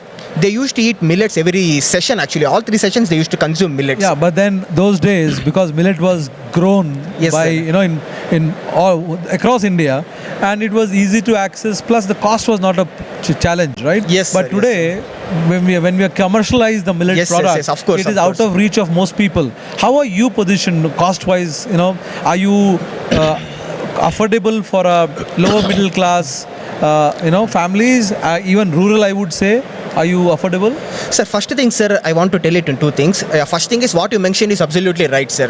Because nowadays, actually, millet kg, like whatever you take it, like foxtail millet or little millet, it's costlier than rice. But when people start eating millets, then definitely farmers are going to come and they're going to produce more. Because before, if you see it, like those biryani rice, it was actually too much costly. It was like 120, 130 rupees, those basmati rice. They have actually started eating biryani rice and all, biryani a lot. And now the prices has been reduced. I hope that then definitely people are going to understand millets and they're going to start eating millets, sir. Because we know it, this 2023 year, like our Narendra Modi, sir, and United Nations, they have declared it as International Year of Millets because they want. And when they announced it, right, 70 countries accepted, sir, because everyone knows the importance of millets. Millets consists of lot many nutrients. Everyone knows it. With millets, we can get lot many health benefits. So that's the reason why 70 countries accepted, and Narendra Modi, sir, also felt very happy, and they have announced 2023 as International Year of Millets. I hope that everyone are going to start eating millets and production will be more. And the second thing, sir, actually we are charging just 396 rupees per kg, sir. Our Genie main product is there, Genie millet traditional mix, actually we call it. Also we call it Genie adult product, actually. So we are charging 396 rupees. One can drink actually 60 glasses in a month, sir. 250 ml of glasses. One can drink 60 glasses. One can drink twice a day, morning and evening. So that actually he can drink for 30 days. So per glass actually we are charging 6 rupees like that, sir. But the benefits what you are going to get now, not only protein and fiber, we are going to get amino acids, antioxidants, vitamins, minerals, lot many things, sir. Micronutrients, we are going to get lot many things. It's like instead of drinking tea or coffee, if you drink not only Genie, sir, any like millet mix, especially that has to be prepared as natural as possible. So if you drink any millet mix now, we would get lot many health benefits. No, that's very good. You brought up that point of how you make it. So tell us about, for the benefit of the user, the process that you tell us about the your factory, the processing unit, and the process itself. Yes, sir. Yeah, like you see here actually, this is our product, sir. Genie millet health mix, Genie millet traditional mix. Like how we are doing it now, like I mentioned you before, it consists of 9 types of millets: finger millet, proso millet, little millet, 9 types of millets and 15 types of healthy cereals and pulses, sir. So these things, especially millets, these all things actually we are soaking in water for 9 to 12 hours, sir. We are soaking in water for minimum 9 hours. Because lot many persons knows that actually with millets they can get lot many benefits. But they don't know, but they doesn't know that how to prepare millets, how to cook millets actually. So we should have to soak in water, sir, for 8 to 9 hours. And after soaking in water, we are drying it in the sunshade. And we are drying it in the sun also for 1 hour. And after drying, and what we are doing, we are roasting in clay pots, sir. So that is the thing. That is the traditional way of approach we are following. Because if we roast millets in some steel or aluminum vessels, the nutritional value in those millets will get loose. So that's the reason why we don't want the nutritional value to get lost, sir. So that's why we are actually following the traditional way of making. Like before 60 years, before 1960 also, our elders, they used to cook millets and other grains in clay pot only. So that's the reason why they were healthy. So that's why we are cooking in, we are roasting in clay pot, and then we are grinding it in the stone mill, and then we are packaging it without any chemicals and preservatives, sir. So that's why people started trusting Genie, sir. Like it actually got enhanced in 2021, sir, our product. From 2021 onwards, there has been tremendous sales, sir. Like wherever you see, in Flipkart and Amazon, it's genuine reviews will be there. Even in Apollo Pharmacies, actually, the sale has been extremely good, sir. I cannot tell the figures here. The sale has been extremely good, especially in Karnataka and in Telugu states, Tamil Nadu, and we are planning to place in lot many like stores actually. Currently it's been there in supermarkets and we've been planning to place in Ratnadeep and other stores also, etc. It's been going good, sir, because it's a genuine product. We want people to consume this product and we want people to be healthy. Because eating white rice and all, it gives actually lot many, what you can say, like it gives some negativities to us, because only we get carbohydrates and fats. We are not going to get nutrients from it. At least we cannot stop eating rice, sir, because it will be difficult. Yeah. So you talked about using earthen pot for for roasting it. Now there are no industrial scale earthen pots, so the timeline that it takes to roast it would be very high. So what is your capacity today? I mean, given that you use the traditional method, how much do you produce in a month or a day? Sir, apart from marketing executives and distributors, we have 400 employees in the Genie plant itself, sir. In those 400 employees, actually 150 persons will be there for roasting the millets, roasting the grains in clay pot. 150 women are there, sir. We are encouraging women empowerment also. So are you also training them, because that requires a separate we have trained them, sir. knowledge of it? Yes, sir. Basically, they are from village only. So we stay in Yerragunt actually. We make all these things in Yerragunta. So that's in Sira Taluk and that's in Tumkur district, sir. Our plant is there. And all the, like, at least I can say 95% of the employees are from the same village only. At COVID time, actually, they have lost their jobs. They are forced to leave from their hometown, from cities. So that is the reason why at that time, actually, we have provided them these opportunities. And they know it, sir.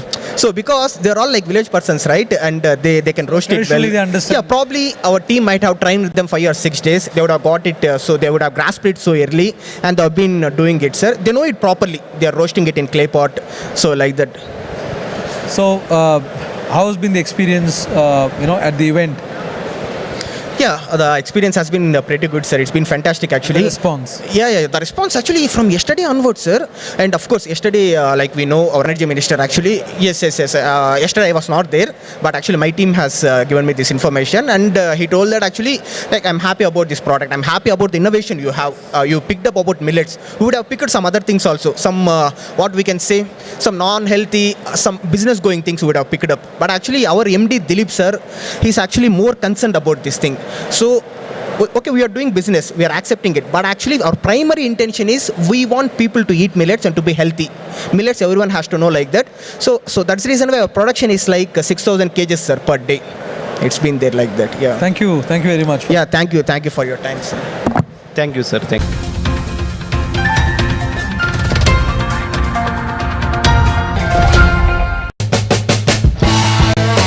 We are in the food processing industry.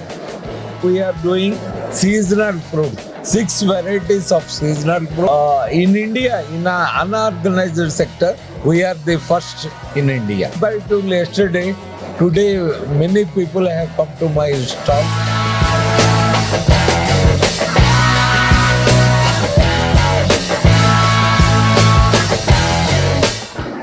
Welcome viewers to mystartuptv. We are at the Industrial Innovation and Technology Expo 2023 organized by FTCCI in Hyderabad. We are the day 2 of the event. Going by the buzz, if you see, there is a lot of excitement, a lot of B2B meetings happening, and a lot of return value for money for the exhibitors and people who are visiting here. I have with me, my next guest is Mr. Venkat Ramana, who is the managing partner of Foods, Agri Foods. Welcome, sir. Welcome to the show. Thank you, sir. This is Venkat Ramana from Agri Products. Sir, Venkat Ramana garu, tell me about what is Food into? What do you manufacture? Yeah, we are in the food processing industry. Moisture is the culprit for any food decay or spoiling the food. We are removing the moisture by technology is called vacuum freeze dehydration. This technology is being used in pharma industry as a lyophilization. The same technology we are adopting into food industry. This is vacuum freeze dehydration technology. The technology dehydration can be solar dehydration, thermal pump dehydration, but this is we are doing in low pressure and low temperature. This dehydration is done, and we are the. So this technology can be applied across any food, or there are specific foods where you can do it? Sky is the limit in this technology. We can from egg powder to anything we can do. Tell us about the products you are doing currently. You are manufacturing or processing in India. At present, we are doing seasonal fruit. 6 varieties of seasonal fruit and 1 variety of marine fruit, that is prawns. Prawns is the one of the in India, in an unorganized sector, we are the first in India. So, if you can talk about the business currently. What is, what's your turnover? Where all the product is available? Yeah, ours is the startup company, sir. 1.5 years back only we have started. We are searching for exporters and good collaborators also. With the innovative technology, this is excellent technology, I can say. The audience are ready to eat products are there, like ready to eat millets and ready to eat what do you call, biryanis and all. One Insta food company is there, our contact. They are selling to in airlines. We are concentrating on defense and sailors. They have to. In marine industry, we are exporting to marines in other countries like Japan and all. They are sending in frozen state. There is a chances of developing decay fungus in moisture. This is the best technology I can say, but time is required for adaptation. How's been the response at the expo? Yeah, compared to yesterday, today many people have come to my stalls and almost we have exhausted jackfruit. Tomorrow I am getting from my factory. So thank you very much. Thank you for being on the show and all the very best. Thank you, sir.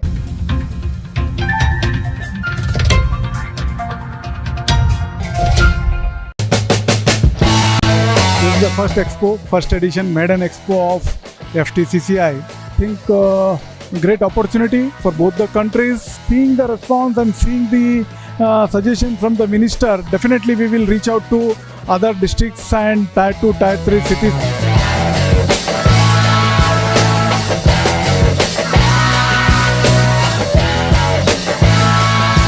Welcome viewers to mystartuptv.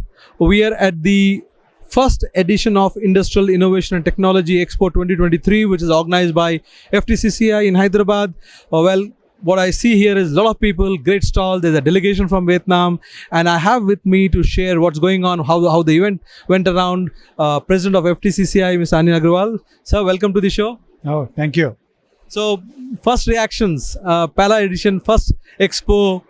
Tell me what your thoughts are. You are seeing me, how happy I am. That tells all. This is the first expo, first edition Maiden Expo of FTCCI, and this is not the first. There are more to come, and I'm happy that our Honorable Minister Sri Jagdishwar Reddy Garu has inaugurated this expo today, along with other esteemed guests from the state government and from the central government. Mr. Dasari Balaya, regional passport officer, was available, and the kind of response which we see is tremendous. And moreover, there is a delegation from Vietnam, and we have arranged B2B meetings. There were some 100 requests from our participants and the exhibitors to have B2B meeting with the Vietnam delegation. So we are fortunate enough that during the time of our expo, the delegation of Vietnam has visited our expo. So, sir, I just had a chat with the vice chairman of Zhejiang province and Mr. Tap. What are the areas you think Vietnam and India can collaborate or work together? I feel agriculture is the main area which we can collaborate, because we have taken our own delegation to Vietnam some 3 months back, and when we visited there, it was just like India. We were not feeling that we were in some other country, and moreover, they were very friendly towards Indians. And lot of opportunities and synergies do exist between the two countries. Agriculture is one, as I said, and there is pharmaceutical. Lot of scope is there for pharmaceuticals, and also lot of scope for aquaculture also. So I think great opportunity for both the countries, and such type of delegations, if they come India, this is the second delegation which we are hosting from Vietnam. In the recent past, there was one more delegation which we have hosted. And when we visited, we took our delegation to Vietnam. Consul General Mr. Madan Mohan Sethi was very kind enough to host us and make all the arrangements. And we have visited 3 provinces. We had a very good interaction meeting with them, and we signed MOU with all the 3 provinces. Sir, one of the suggestion that came from the minister was to take this expo into the rural India. I know it's too early. It's only a few hours back, he said. So, what are your first thoughts? Aapko kya lag raha hai? Yeah, I think that's a good suggestion. Actually, as a federation, we are already moving to the tier 2, tier 3 cities and districts. We have done few programs in tier 2, tier 3 cities and districts. Like we have done one program on women entrepreneurship in Nizamabad, Warangal, Karimnagar, and we have done EXIM program, export import management program in same Nizamabad, Warangal, Khammam. These districts we are reaching now, and I'm confident that we have done one program in Medak also on women entrepreneurship. Response was very good. So seeing the response and seeing the suggestion from the minister, definitely we will reach out to other districts and tier 2, tier 3 cities, not only for our programs on dissemination of knowledge and information, but also we can think of having a small expo, because lot of potential is there in the districts. Since central government has come out with one district, one product, so there is big opportunity for all of us to develop and to have business opportunities in the districts. So you also talked about agriculture being one of the key areas between India and Vietnam, and with millets being with millet being the focus area now, millet year. Where do you see that going? I mean, can we make something with that between the two countries? Yeah, there is a lot of scope, because Vietnamese are also health conscious, and millet being like in the budget, our honorable finance minister said that millet is Shriyan. That means it's God's son, God's food. So I think a lot of opportunities, and seeing the conditions, like we have been to Vietnam, we have seen there, they are typically just like Indians, very friendly towards Indians. So I think a lot of scope and a lot of opportunities are available. As a FTCCI, any roadmap that you're coming up with to push for millet in Telangana? Yeah, we are planning one program on millet also, and we are discussing with the Indian Institute of Millet Research, and some discussions are taking place, and definitely we'll do one program on millet. Thank you, sir. Thank you very much. Thank you. Let's be on.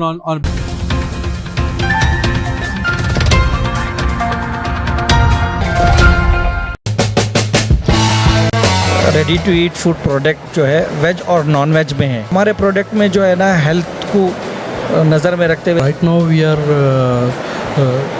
placed our products on Amazon, Flipkart and all social media platforms.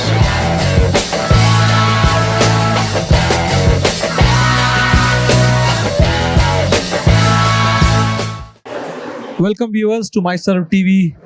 We are at the Industrial Innovation and Technology Expo 2023 organized by FTCCI, and we're on day 2. I have with me guests who are local Hyderabadi entrepreneurs.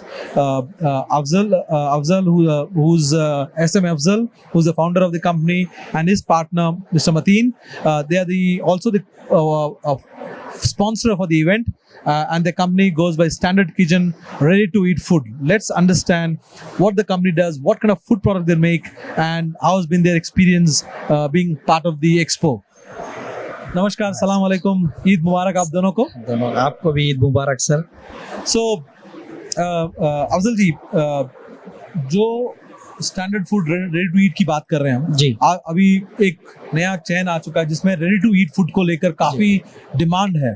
तो आप पहले उसके बारे में बताना चाहेंगे कि आपका जो पहले आप कुछ अपने प्रोडक्ट्स के बारे में बताएं कि किस तरह के प्रोडक्ट्स आप बनाते हैं. Ready to eat food product जो है वेज और नॉन वेज में है, बट और भी companies ready to eat food product के बहुत सारी कंपनीज है, बट हमने जो है नॉन वेज में ज़्यादा काम किया है. 100+ से ज़्यादा हम लोग नॉन वेज में प्रोडक्ट किया है. तो जो लोग बिजी लाइफ है, जिसकी लाइफ बिजी है, जो अचानक अगर कोई गेस्ट आ जाते हैं या कोई इश्यूज हो जाते हैं, तब हमारा फूड जो है बिल्कुल 2 या 3 मिनट में आप सर्व कर सकते हैं. और आजकल तो वैसे भी स्विगी और जोमेटो का जमाना है जिसमें आदमी के पास इतना टाइम नहीं है कि मतलब बनाए, तो ऑर्डर कर लेते हैं. पर आप कह रहे हैं कि आप उससे बेहतर ये कि उससे बेहतर इसलिए है सर क्योंकि आजकल हेल्थ इश्यूज बहुत है. तो हमारे प्रोडक्ट में जो है ना हेल्थ को नज़र में रखते हुए इसको स्टरलाइज करते हैं हम लोग, और अपने प्रेजर्वेटिव ज़ीरो प्रेजर्वेटिव है, ज़ीरो बैक्टीरिया है. तो इसके लिए जो है हेल्थ के लिए बहुत अच्छी फूड है ये।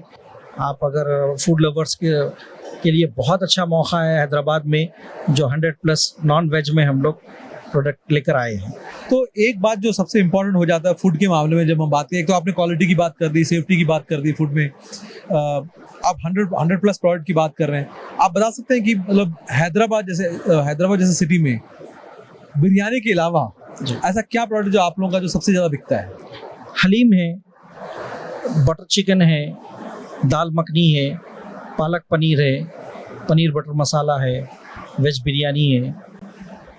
ये प्रोडक्ट ऐसा है सर, आपको जितना अगर एक आदमी को खाना है तो वो ऑलमोस्ट 300 ग्राम 500 ग्राम में सफिशिएंट हो जाएगा। वेस्ट नहीं होगा प्रोडक्ट में। ये खासियत ये है कि आपको वेस्ट नहीं होगा। जितना आप अपनी मर्जी से, जैसा 300 ग्राम का पाउच आप परचेस कर लिए या 500 ग्राम का 1 kg का, हमारे पास 3 kg तक है इसका। तो जितनी आपकी रिक्वायरमेंट है वो आप यूज़ कर लीजिए। इसकी शेल लाइफ जो है 18 मंथ रहेगी और 0 टेम्परेचर में आप इसको सेव कर सकते। तो no need freeze item.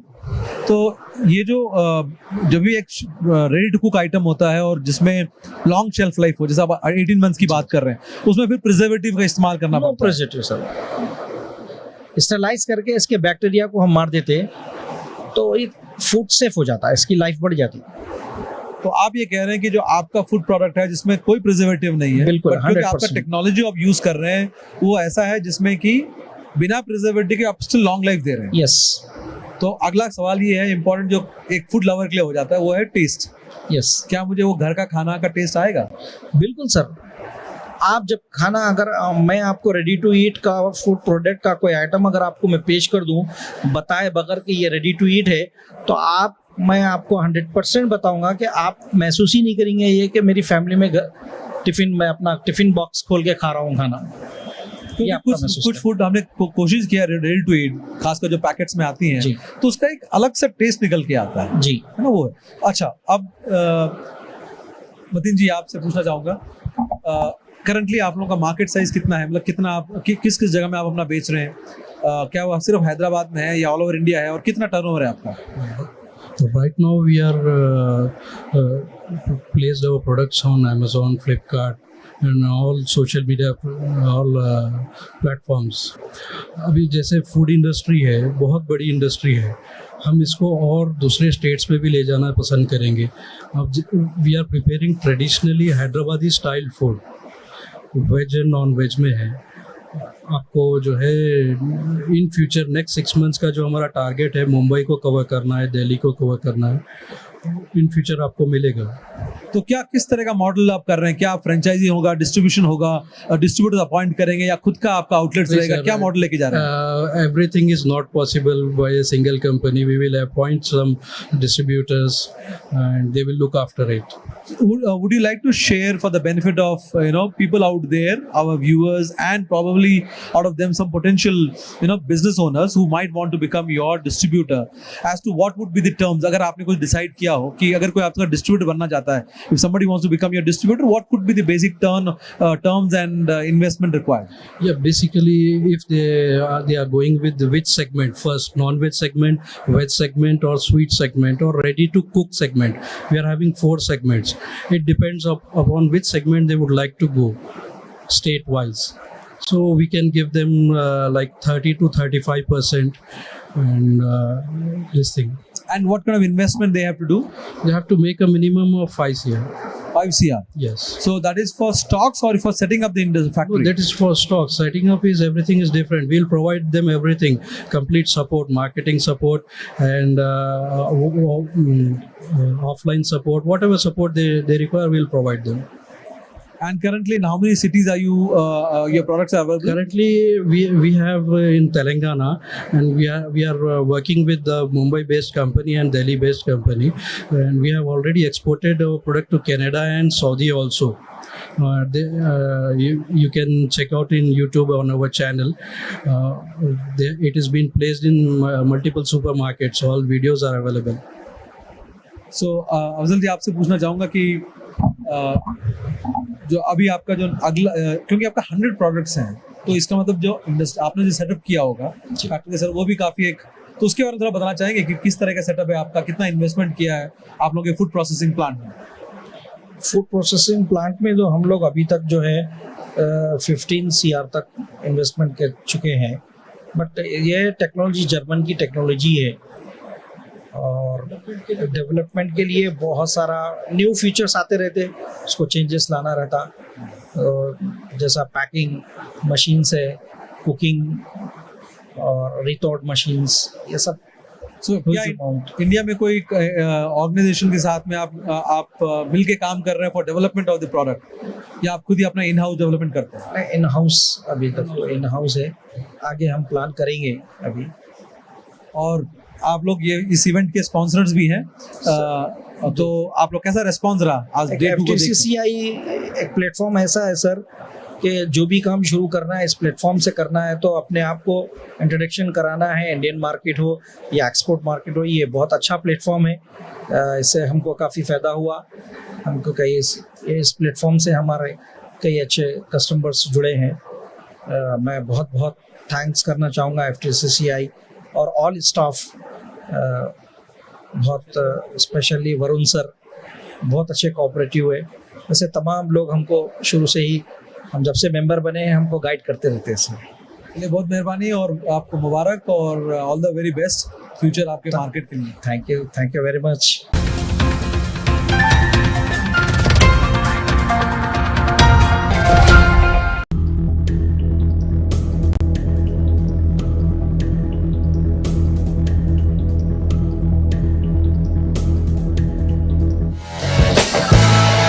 Vâng, chúng tôi hoàn toàn là chúng tôi biết được cái sự chuyển dịch. Ông hỏi rất là rộng, cái phạm vi rất là rộng.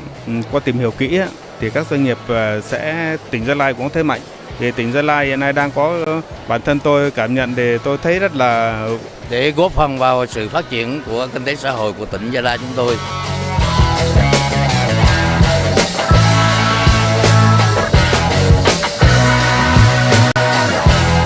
Welcome viewers to My Startup TV. I'm Major Sunil Shetty.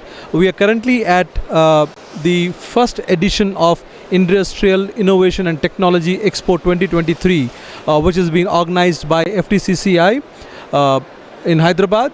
And I have with me my guest, who's the Vice Chairman of Zalai Province, Mr. Tip, and he's joining us to discuss about what is the future of future between Vietnam and India for trade, especially with this focus on industrial production.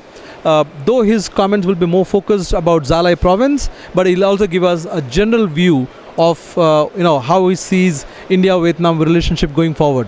Welcome to the show, sir. Xin chào. Mr. Tip, I would like to start by firstly welcoming you and your delegate to the show, to the expo. What I would like to understand is exports, as manufacturing is moving, away from China into Vietnam, which is the biggest beneficiary with almost 27%.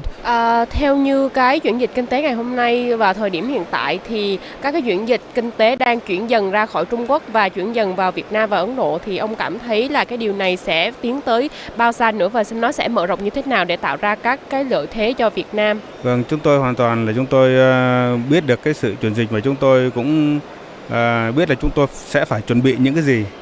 Chuẩn bị những gì để cho cái sự chuyển dịch này, khi mà nó được chuyển dịch về quốc gia Việt Nam chúng tôi thì chúng tôi sẽ sẵn sàng đón nhận nó và cùng với các đối tác của mình để phát huy nó trong thời gian tới. You are in city of Hyderabad and from the Zalai province. What do you see? Thì bây giờ ông đang ở bang Telangana và thành phố Hyderabad, thì giữa thành phố Hyderabad và tỉnh Gia Lai mình, ông cảm thấy là ở hai cái bên này có các điểm gì mà chung, và là những cái điểm gì, lĩnh vực nào có tiềm năng để cùng phát triển giữa hai bên này? Vâng, ông hỏi rất là rộng, cái phạm vi rất là rộng, nhưng mà trong cái khuôn khổ hợp tác này thì tôi thấy thế này, về những điều mà Gia Lai cần, tỉnh Gia Lai cần thì chúng tôi đang ở đây để tìm cơ hội hợp tác. Thì tôi thấy bên bang của mình thì có rất nhiều điều mà đáp ứng được cái nhu cầu của chúng tôi. Tôi nói ví dụ như hồi nãy tôi đi tham quan là thấy chúng tôi đang tìm những cái kho thông minh, để lưu trữ hàng hóa, nhất là chúng tôi có những hàng hóa rau củ quả trái cây để xuất sang các nước khác, chúng tôi cũng rất là cần.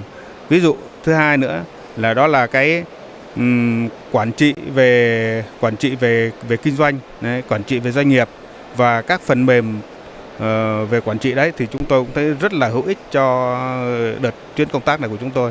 Are there any industry sectors that you are interested in that can come to Vietnam? Thì có những cái lĩnh vực nào mà ông đang cảm thấy là có cái tiềm năng để cho các cái công ty Ấn Độ được vào Việt Nam hay là vào tỉnh của ông một cách nói riêng, và để mà có thể có các cái cửa hàng công ty và cũng như là để có các cái đầu tư của lĩnh vực đó vào tỉnh của ông hay không?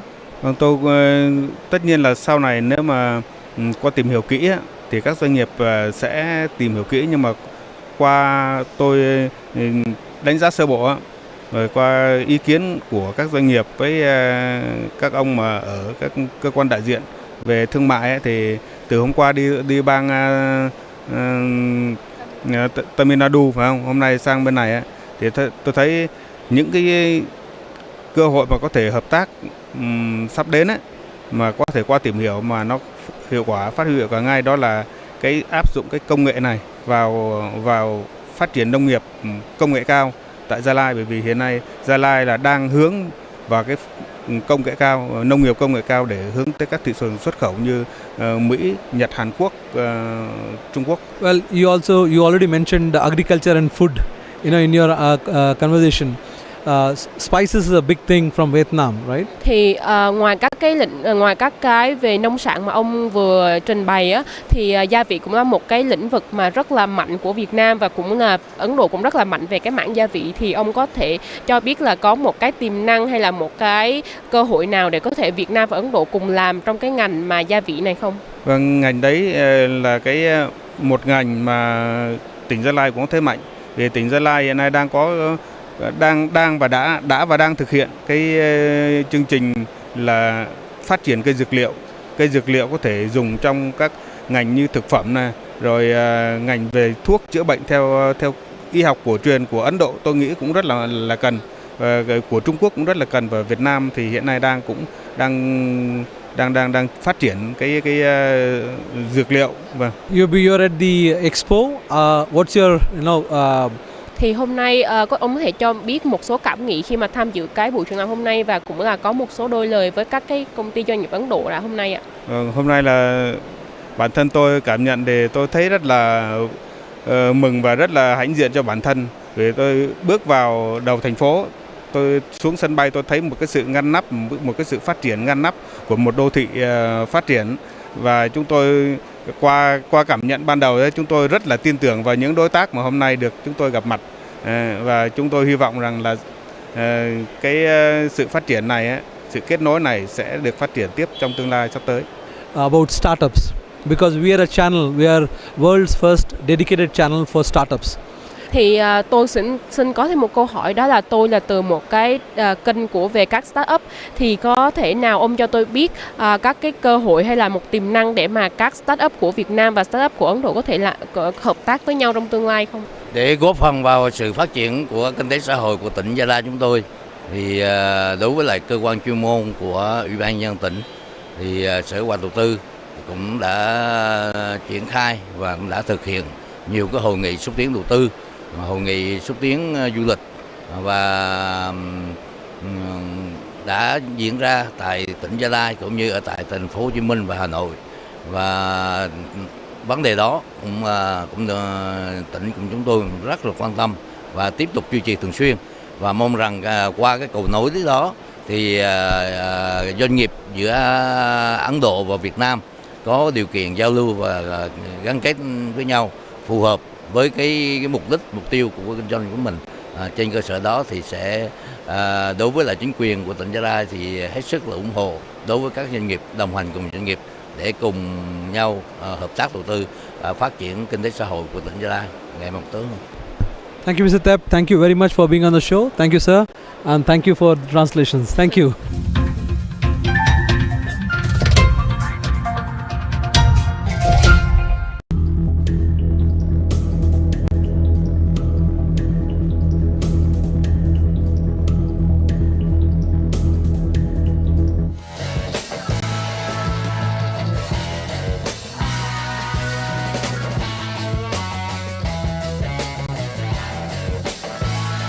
Welcome viewers to My Startup TV. I'm Major Sunil Shetty.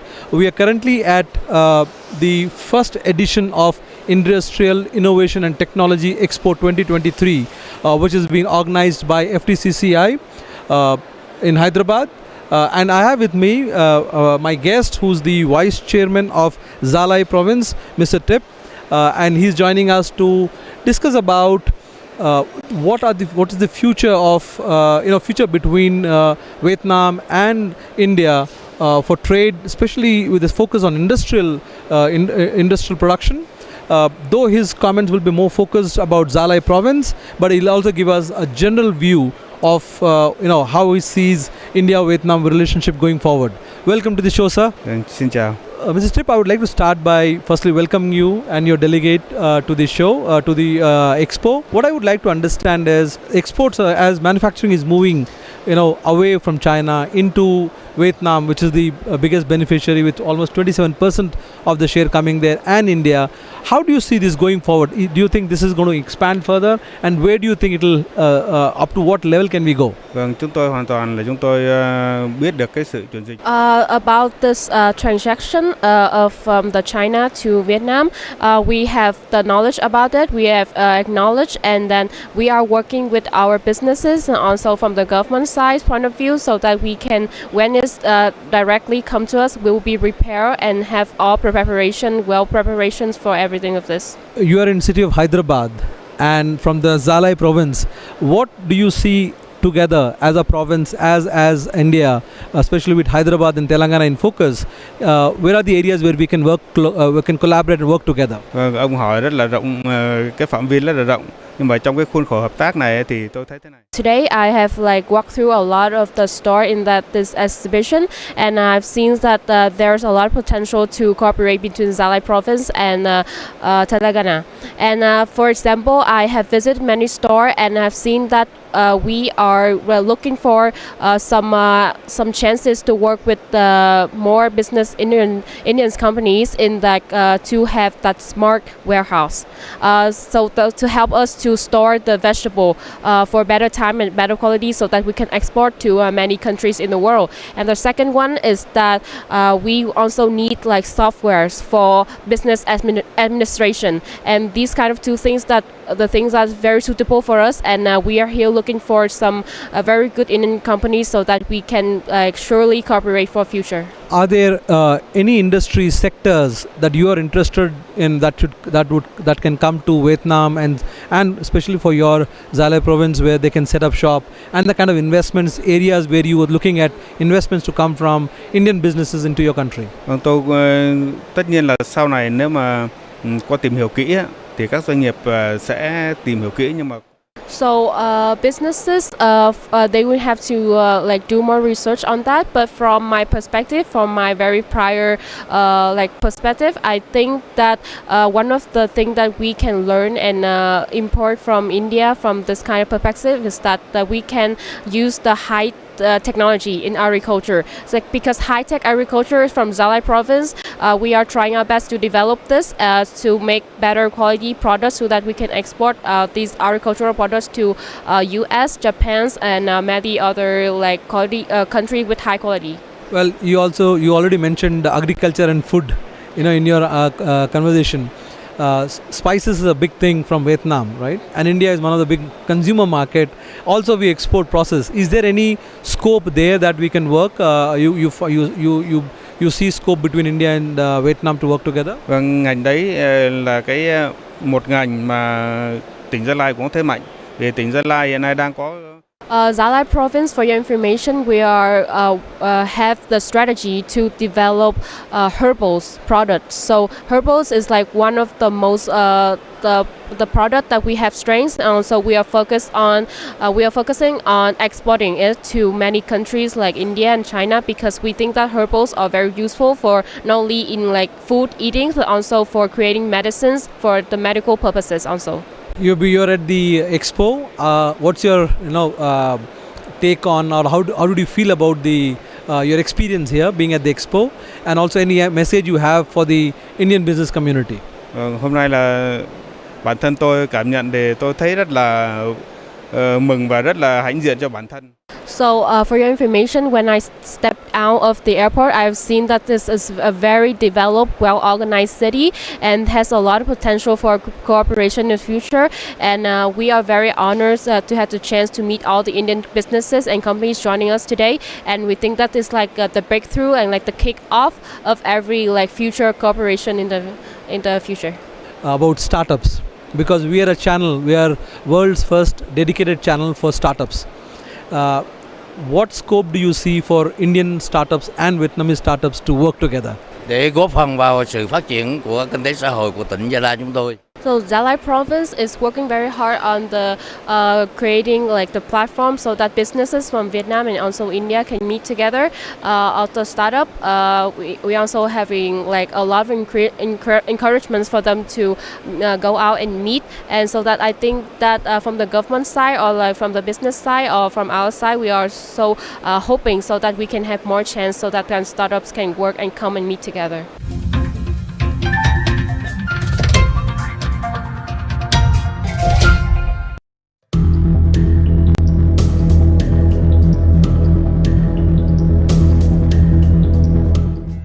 For one thing is very clear. We intend to coordinate, cooperate and co-produce with India is very, very clear. At least from their side and from our side also. So there is no dearth of intent. Like for example, earlier we used to talk, India is moving up the value chain. They realize that, right? If they don't see India as a service provider anymore. They see India as a developer of cutting edge technology. There is a very strong Indian diaspora present in the US. And they are very excited by the India success story or the India growth.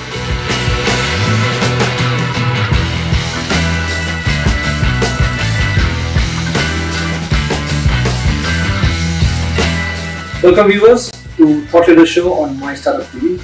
I'm Major Sunil Shetty, your host. This year June, Prime Minister Narendra Modi was on his first state visit to the US. And this particular event, 4-day event, created a lot of hype and buzz, not just in the US, in India and globally.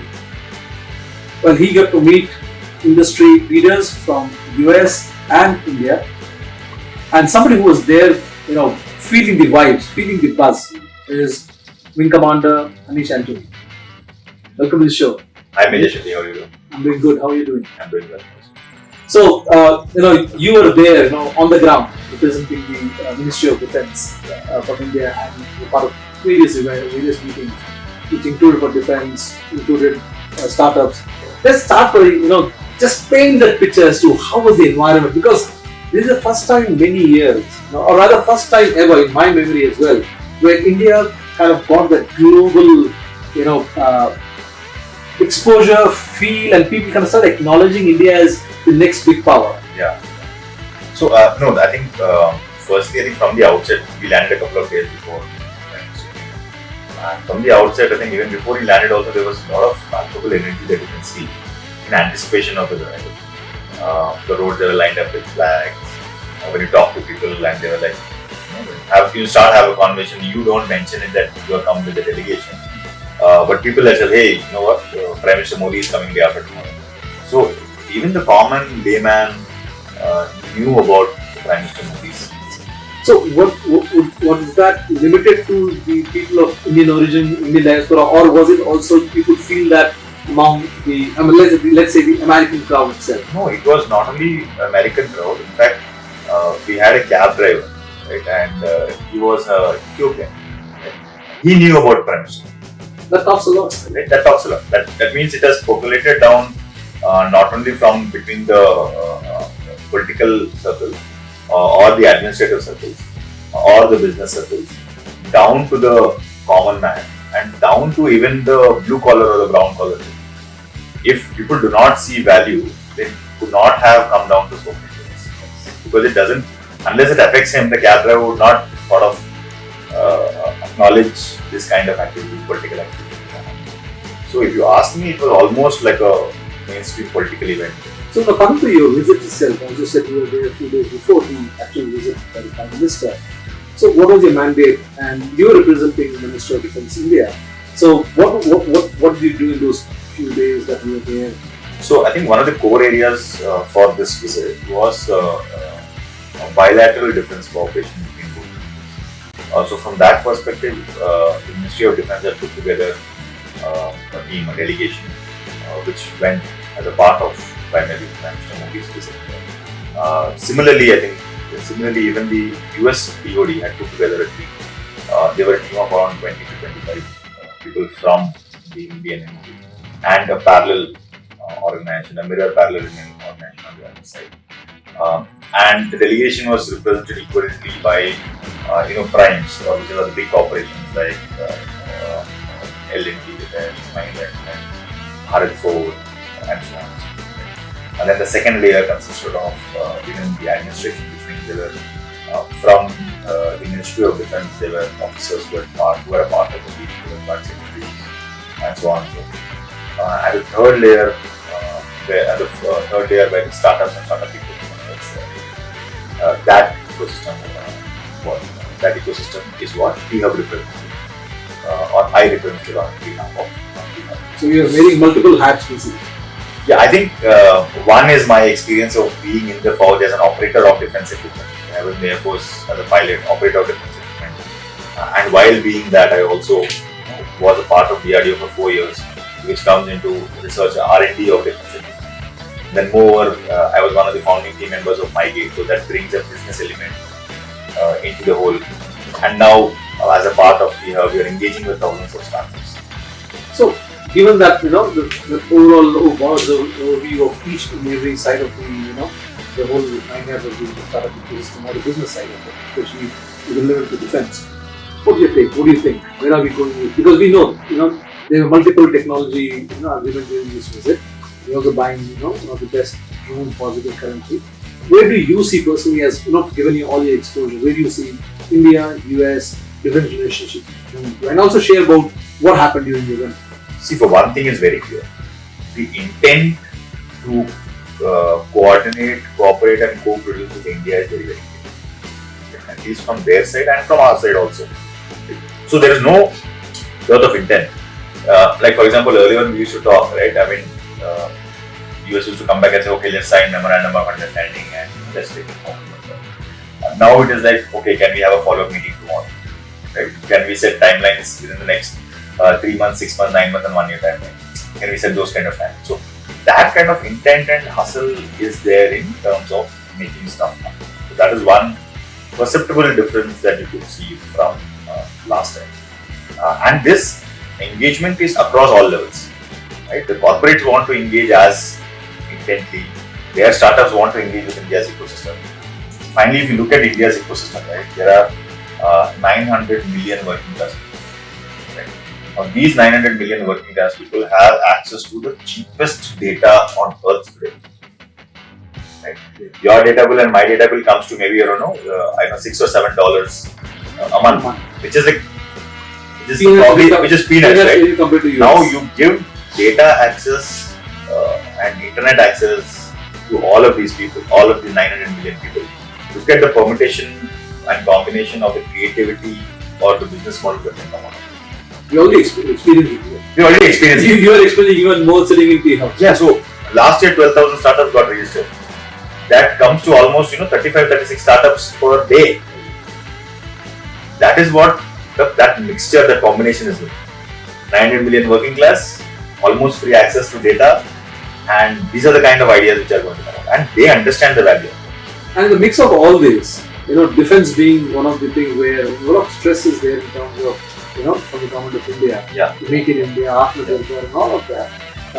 And with interest from the US, as you said, the government as well as the industry, our industry, like the likes of the L&T and the Reliance, we also need a superior technology partner, especially that can support them with the research and development. Where do you see that happening? When do you see that happening? So I think there are two levels, right? One is, I think, when you mention superior technology that is happening, right? There's a lot of, they are recognizing that there's a lot of superior technology development is happening here also. Right? Both we are also recognizing, which is the MOD is also recognizing, saying that, hey, we've got this great talent in India. Let's tap into that and let's pull out all those combination of technologies which are coming from. They also recognize that fact that there are a lot of new technologies which are coming out. India has moved out from a service provider IT tech service provider up the value chain, which means it is coming into the designer, producer, developer, that kind of development is started happening, and it is happening with increasing amount of frequency and in more cutting edge technology. Look like companies like, for example, Skyroot are putting a rocket into space, and by no means that's an understatement, right? So you look at satellite companies; they are doing some really phenomenal work out of there. So there are definitely good high-end technology companies, and India is moving up the value chain. They realize that, right? So they don't see India as a service provider anymore. They see India as a developer of cutting-edge technology. And technology partner. And technology partner. Help you build technology. Help you build technology and produce those products out of India. Right? That is the second piece of it. So now, early on it used to be that their products, their technology comes here and produces product out of India. Right? Now they are looking for us to create products, and then again they have a mandate to produce those products in India. Right? So the engagement levels are getting only higher and higher as we go. The third aspect is, I think, there is a very strong Indian diaspora present in the US, and they are very excited by the India success story or the India growth story. You look at very simplistically, right? Let's take it fundamentally simplistically, right? Today in India's per capita income is $2,700, right? Colombia, I think, is somewhere close to around $9,000. Now, if we just get our per capita income there, then we are 10 trillion economy. That is the GDP level I'm talking about. Right? Now look at the velocity of money, because that money is going to be spent again and again inside the country. Right? So there is definitely tremendous potential of monetization at scale in India, which they are very cognizant. And the Indian diaspora has gone out 20-30 years ago. They are now pretty well established. They have earned a reputation for being intelligent, hardworking people, hustlers, enterprising entrepreneurs who are there out there. And they want to do something back for India. They want to give it back for India. And in what ways are you seeing it? I mean, would they be prepared to take a piece of the pie in terms of being part of the startup ecosystem? They don't even want a piece of it. What they're saying is we're doing for promo. I mean, when we introduced ourselves, I think a number of people who took me and just out of goodwill introduced me to more people, right? Saying that, hey, just meet up with these people, see what they can do for us, for you, India back home. But other important thing is investments to come in. But do you think there is appetite among Indian Definitely. There's a lot more appetite from the Indian diaspora. So as they keep seeing success stories in India, they do want to come back and invest in these cutting edge technologies that are getting developed. Right? So we're seeing a lot of angel sort of investment which are coming from there, which are helping startups in India. A lot of expats and NRIs are coming back, spending a month here, meeting up with a lot of startups, looking at a lot of technologies, immersing in this entire experience here, and seeing how they can help either through investment or connections or something like that to help these startups. There's definitely a lot of interest in that area. So coming to startups, which is where you currently are, based on the world's biggest innovation center. So, in reference to this trip, what kind of scope do you see for Indian startups, and very particularly for defense? And is there a scope for them or a possibility for them to work alongside or with likes of Tata, Reliance, L&T? Where do you see that? All of the stakeholders, all of the key parties, all the principals have to work together on this. Right? Because there is a lot of, I mean, if you look at it as one big puzzle, right? Some people have some pieces and other people have other pieces. Yes. Like for example, if a startup creates a product, right? Now the armed forces will definitely look for longevity, which means the startup is just 2 years old, right? Will he be in a position to provide me spares for the next 10 years, for the next 15 years? So that longevity becomes a bit of a thought point for them to do it. Like it's a bit of a point, but that doesn't come when you have major stakeholders, primes like L&T Defense or Bharat Force doing that, right? Because they've have a proven history of working with the armed forces for like, I don't know, decades now. Yes. Right? So they bring that longevity, reliability, ability to take a shock, ability to put in money to scale up. Right? They have ability to working at scale. Right? So what they possess, what the startups possess, agility. Right? The ability to get new technologies together to come out with something really. And tinker with ideas and tinker with ideas, think tinker with combinations, think out of the box, not being afraid, flexibility, right? Pivot. Which big companies may not be able to do. Yes, which big companies may not be doing at that pace. At that pace. Right? So that is what startups doing, right? And that is what the bigger companies doing, right? And so everybody has a piece to play in this whole piece. As far as the US visit is concerned, I think a lot of our startups want access to US markets, to US US agencies who want these kind of solutions, these kind of products. It could be agencies as a part of defense, or it could be agencies as a part of dual use. We worked a lot this time around on trying to identify ecosystems there, like similar to T-Hub, right, who can provide our startups a soft landing. Right? So you go there, they not only take care of your basics, which is a place to like so the red which you have done. Yes, like a place to anchor and then work out of there, right? And again, regulatory support, right? Incubation support, market access support, for example. Right? All of those people, how can we have somebody out there who's looking out for our guys there, which is a more immersive experience for them. What we also want to do is give India market access to their startups and to their programs. We've also had some really deep engagements with the Department of Defense on how we can relook the regulatory approval mechanism for startups who are coming on it. How can we make it really easy for startups to navigate those regulatory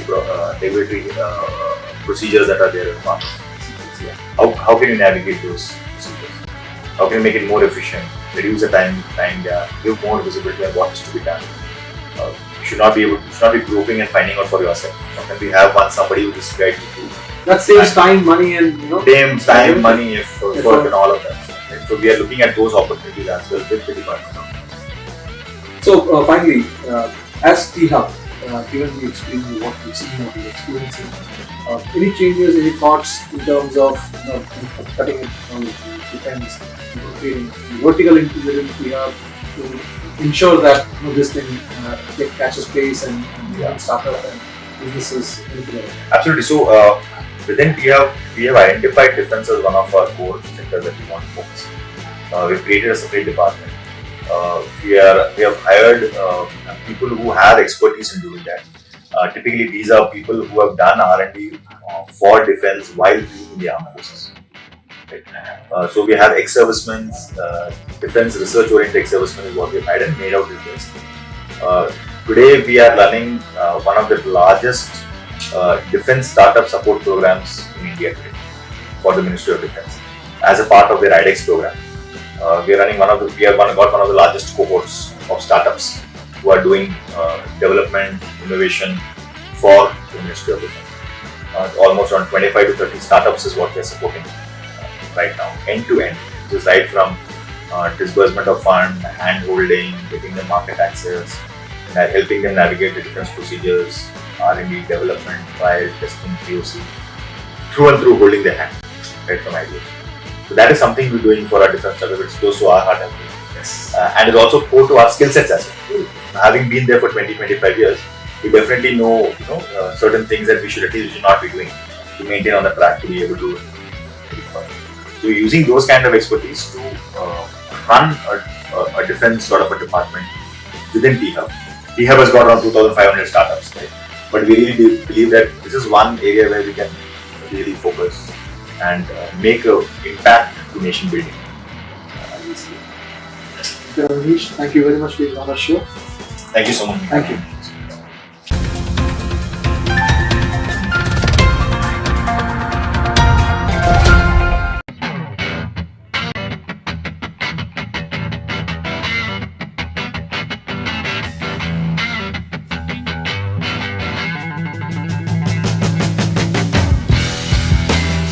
So this India Startup Festival is being organized by the people like me.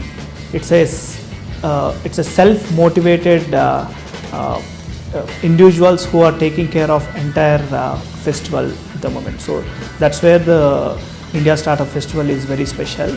And this India Startup Foundation is organizing the second edition of India Startup Festival this August 10th, 11th and 12th. And the first edition has happened last year in the October. Last year we have got more than 2000 startups participating in this startup festival, and also more than 100 CEOs and CXOs along with the investors have participated in the inaugural event. And this year it has grown 10 times bigger than the first edition. And this year we are seeing more than 500 plus global investors, CEOs, CXOs and many speakers are participating in this festival.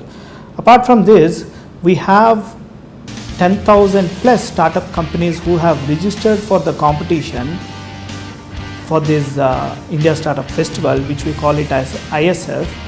And out of this, we have selected 200 startup companies who can pitch their ideas, who can pitch their projects on the demo day on August 10th of the conference.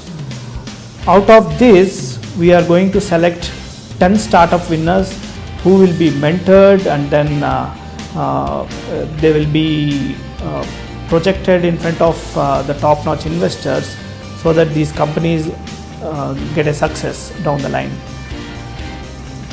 And this, we have 3 verticals that are going in the India Startup Festival. One is the conference part, the other one is exhibition, and the third one is the competition part. So in exhibition, many startup companies, they can showcase their products, services in front of the top-notch attendants who are coming to the conference. And the second thing is the conference. In this conference, we have keynote speakers speaking on many issues that country is facing in terms of startup ecosystem, and we have 18 different roundtables that are being taken care during this startup festival. In these roundtables, the speakers across the globe and the CEOs and CXOs of multinational companies would discuss about the current problems that the rural India is facing, and then come out with the suggestions on the white paper. And these suggestions would be given to the many government organization, private organization, most importantly to the startup, budding startup entrepreneurs, so that they can work on these suggestions and then build for the growth of India. And then the third thing is the competition, as I have already explained. So this competition brings out the top startup companies in India, and primarily focusing on creating the job opportunities in India.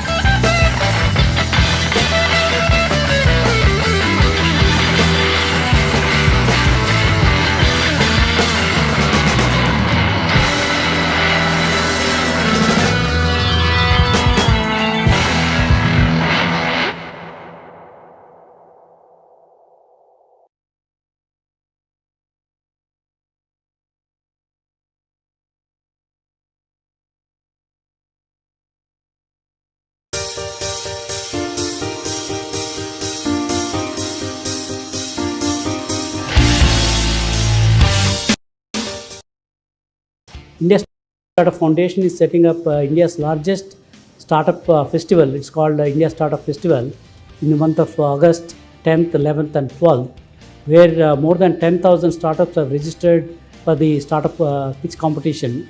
Out of that, we'll be selecting about 20 companies. And this conference, we are getting more than 2,500 people are going to participate in this conference. And majority of the VCs and investors, more than 500 of them are participating in this conference. And a large number of academicians and researchers are also coming and participating. Apart from that, we are able to bring all the stakeholders, whether it's the investors, angel investors or venture capitalists, or the HNIs, they are all coming for our conference. We are having 10 country delegations coming from United States, United Kingdom, and also France, Japan, South Korea, Israel, and all that different countries are coming. And most of the CXOs, global company CXOs, they are coming.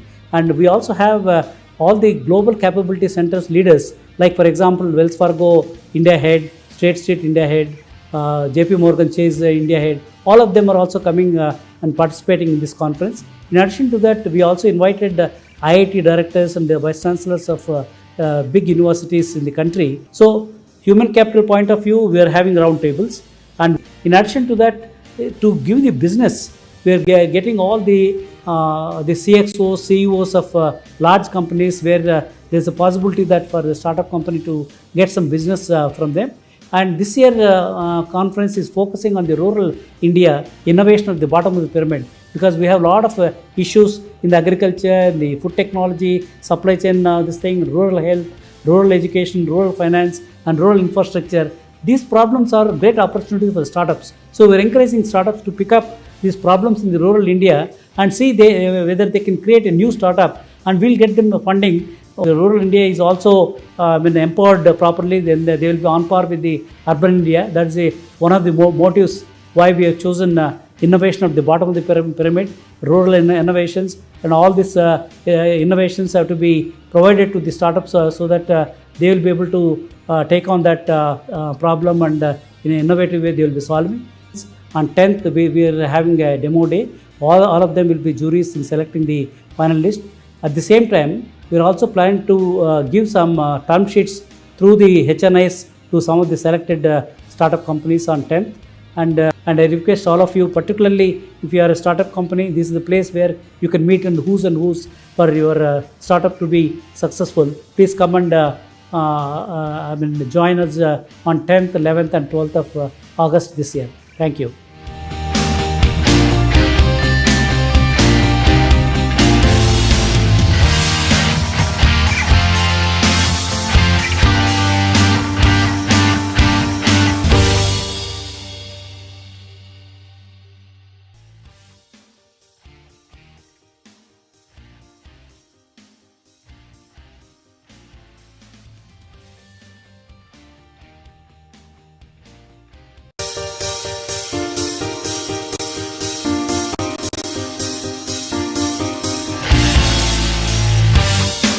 Thanks to IT industry, really, I mean, all this 20-25 years, IT industry really took care of the Indian youth. So today, majority of it is IT-driven economy. Today, just for sake of imagination, say IT industry in Hyderabad is not there. Just imagine what will happen, how many families will get impacted. So that is the kind of fear I had. And I thought, why don't we look at what are the solutions? So I thought, if only we can really help the startup community. Most of the startups, they have to get funding, they have to survive, they have to obviously work in tomorrow's technology, and obviously they have to work in an innovative way. Then only any investors will put money into those startups. Initial days is very difficult to get, even nobody recognizes you. So when nobody is recognizing, who will give business to you, who will give funding? So that's when I thought that people like us go full full energy to see how we can connect with our network so that these startups will be benefited. When they succeed, obviously they will need some manpower, and also they create wealth for the nation. So jobs for the nation, wealth for the nation. These two are the fundamental thing which I thought, by supporting the startup ecosystem, by bringing them together and connecting them to all the investors, mentors, and market leaders who can actually provide the business to them. When India is going through this transition time, when all the good things or bad things, whatever is happening, I think our important thing is, very important thing is, we need to see how the job creation engine do not slow down. That was the main intention why I thought of creating a foundation. India Startup Foundation, we are also like startup. In fact, we are much worse than many early stage startups. We are just 8 months old. Fortunately, this foundation is owned by all the volunteers. They are all successful entrepreneurs. They are all CXOs from large companies and small companies. Nobody owns this foundation.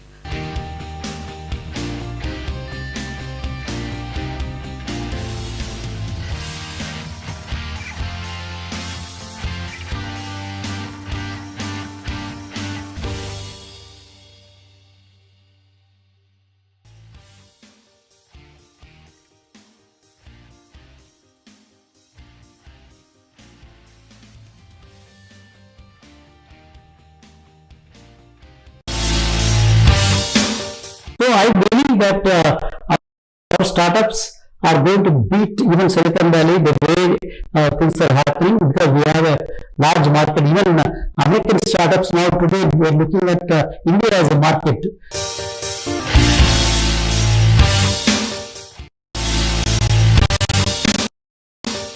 My prediction is tomorrow's startups will come more from rural areas, because rural areas are what I have seen. They are very hungry. They want to do something.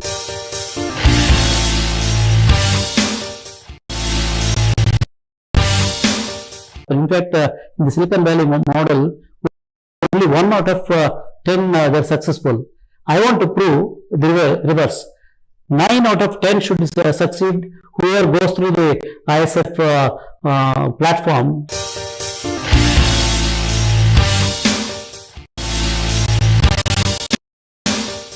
We have to create those job opportunities for these youngsters. That's where now India Startup Foundation is only one theme.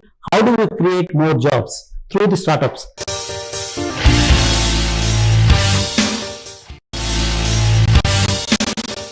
Our festival is a networking event. It is not a bhashan giving conference. That's why we have several round tables.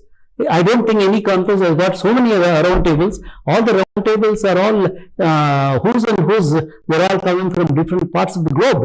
They are coming, and there's a great opportunity for startups. 2-3 companies from Dallas, they're coming all the way to participate in our conference to meet the CTOs who are coming from New York, New Jersey area.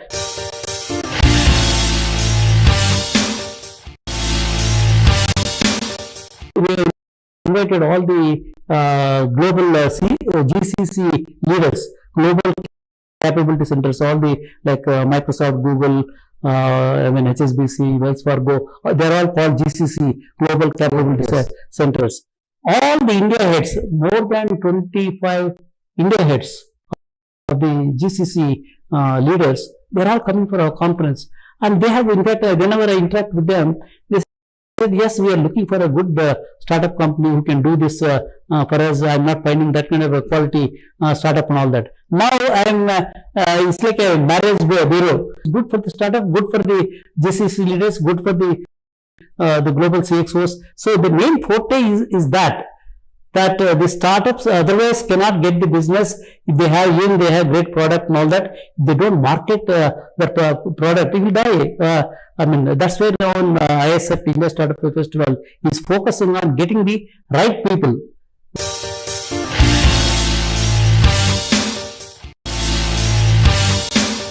Right people is a very important one. If you don't get the right people, then how do they get the business? So ultimately, for startup to succeed, though they have got funding, though they got some product, everything is good. But if they don't have business, how long they will survive? So business is very important. That component we are focusing. In fact, we are expecting to give at least 30-40 term sheets on the day 1 by HNIs.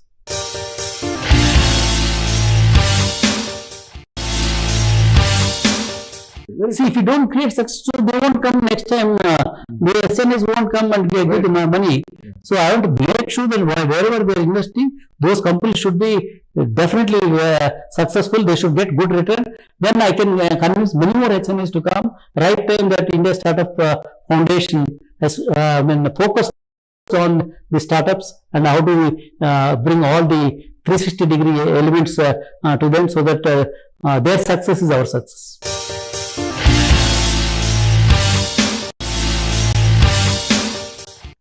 See, my message is only one thing, Major. Opportunities are quite big in India, but you have to be conscious about two things. One is you have to create as many jobs as possible for the country. At the same time, governance and ethics, all these things are absolutely necessary.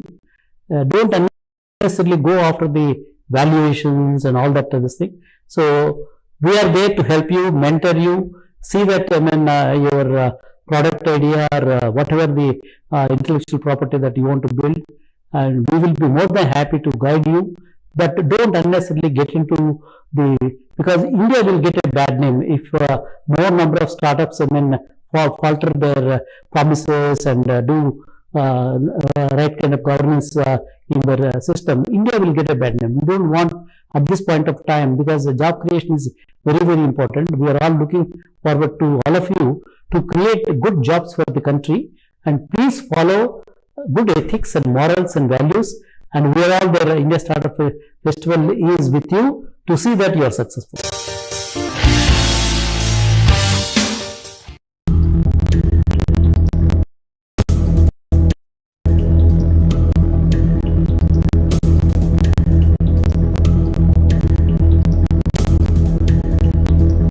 Welcome viewers to Thought Leader Show.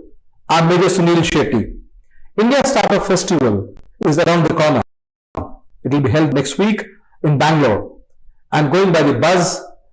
Thousands of startups have registered for the festival. We are looking forward to the event. I have a special guest with me, Jay Chaudhary sir, who is the founder and chairman of India Startup Foundation. Sir, welcome to the show. Thank you, Sunil. For the benefit of the viewers and the founders and startups, just quickly give us statistics of the event, 2023 event. So, Major, before giving the statistics of the event, see why the startups are going up in exponential way in India. See, once upon a time, we were the ones who invented zero. A lot of inventions came from India, and because of the India inventions and the richness, all the Western countries wanted to find their route to India. That time, we had the complete intellectual property, and a lot of products used to be designed. Everybody used to be a thinker and the innovator and all that. What happened over a period of time, we've been ruled by various people, particularly during the British rule.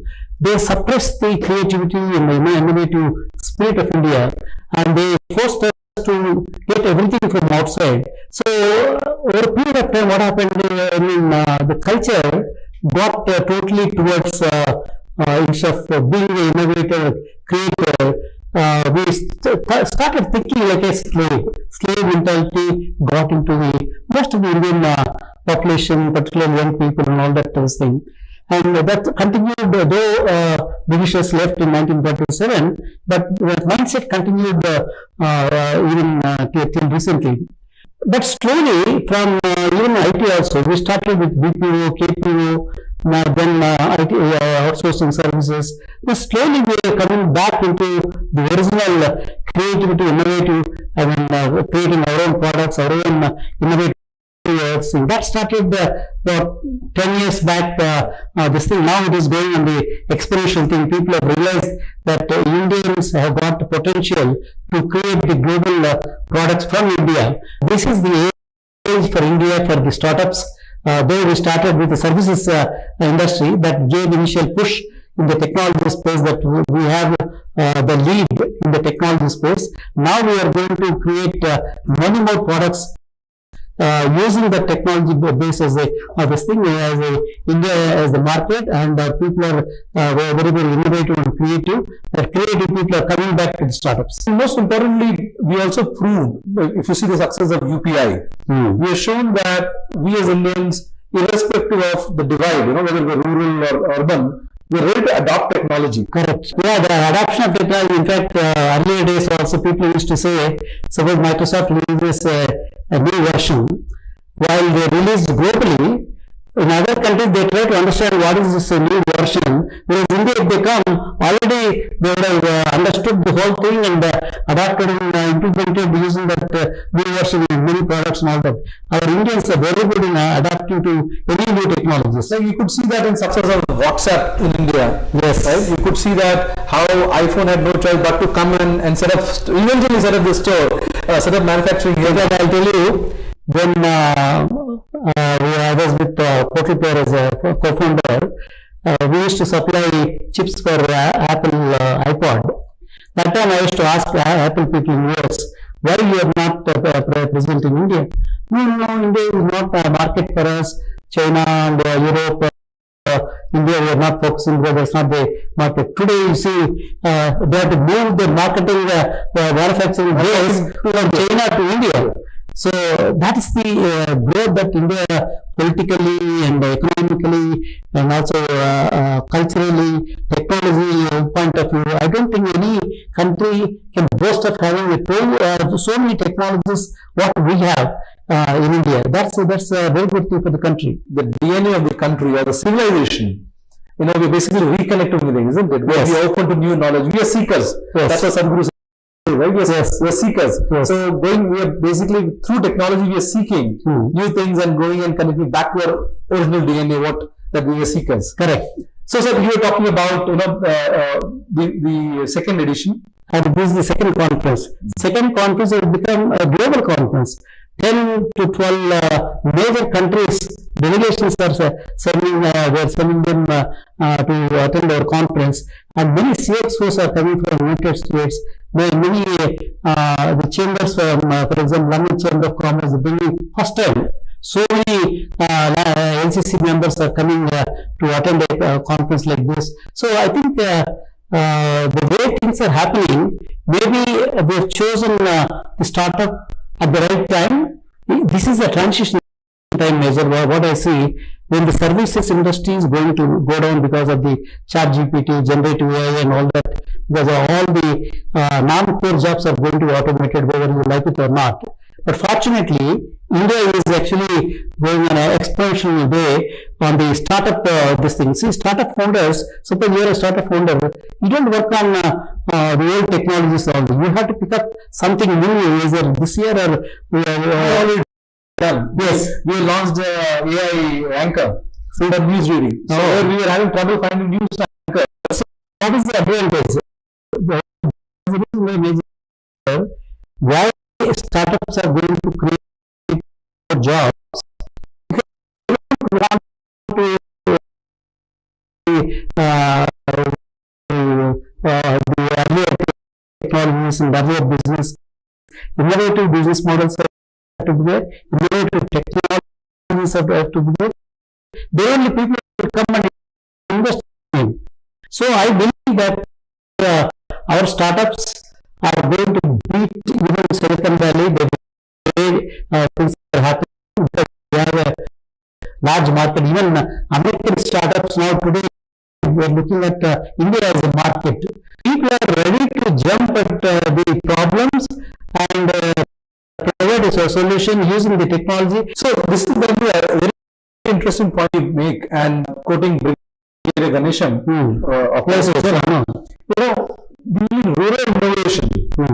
That's one important thing that has come out of the startup culture. Yes. Even in rural India, the local problems are finding local solutions. Correct. So that's a big that's a major focus for this year conference.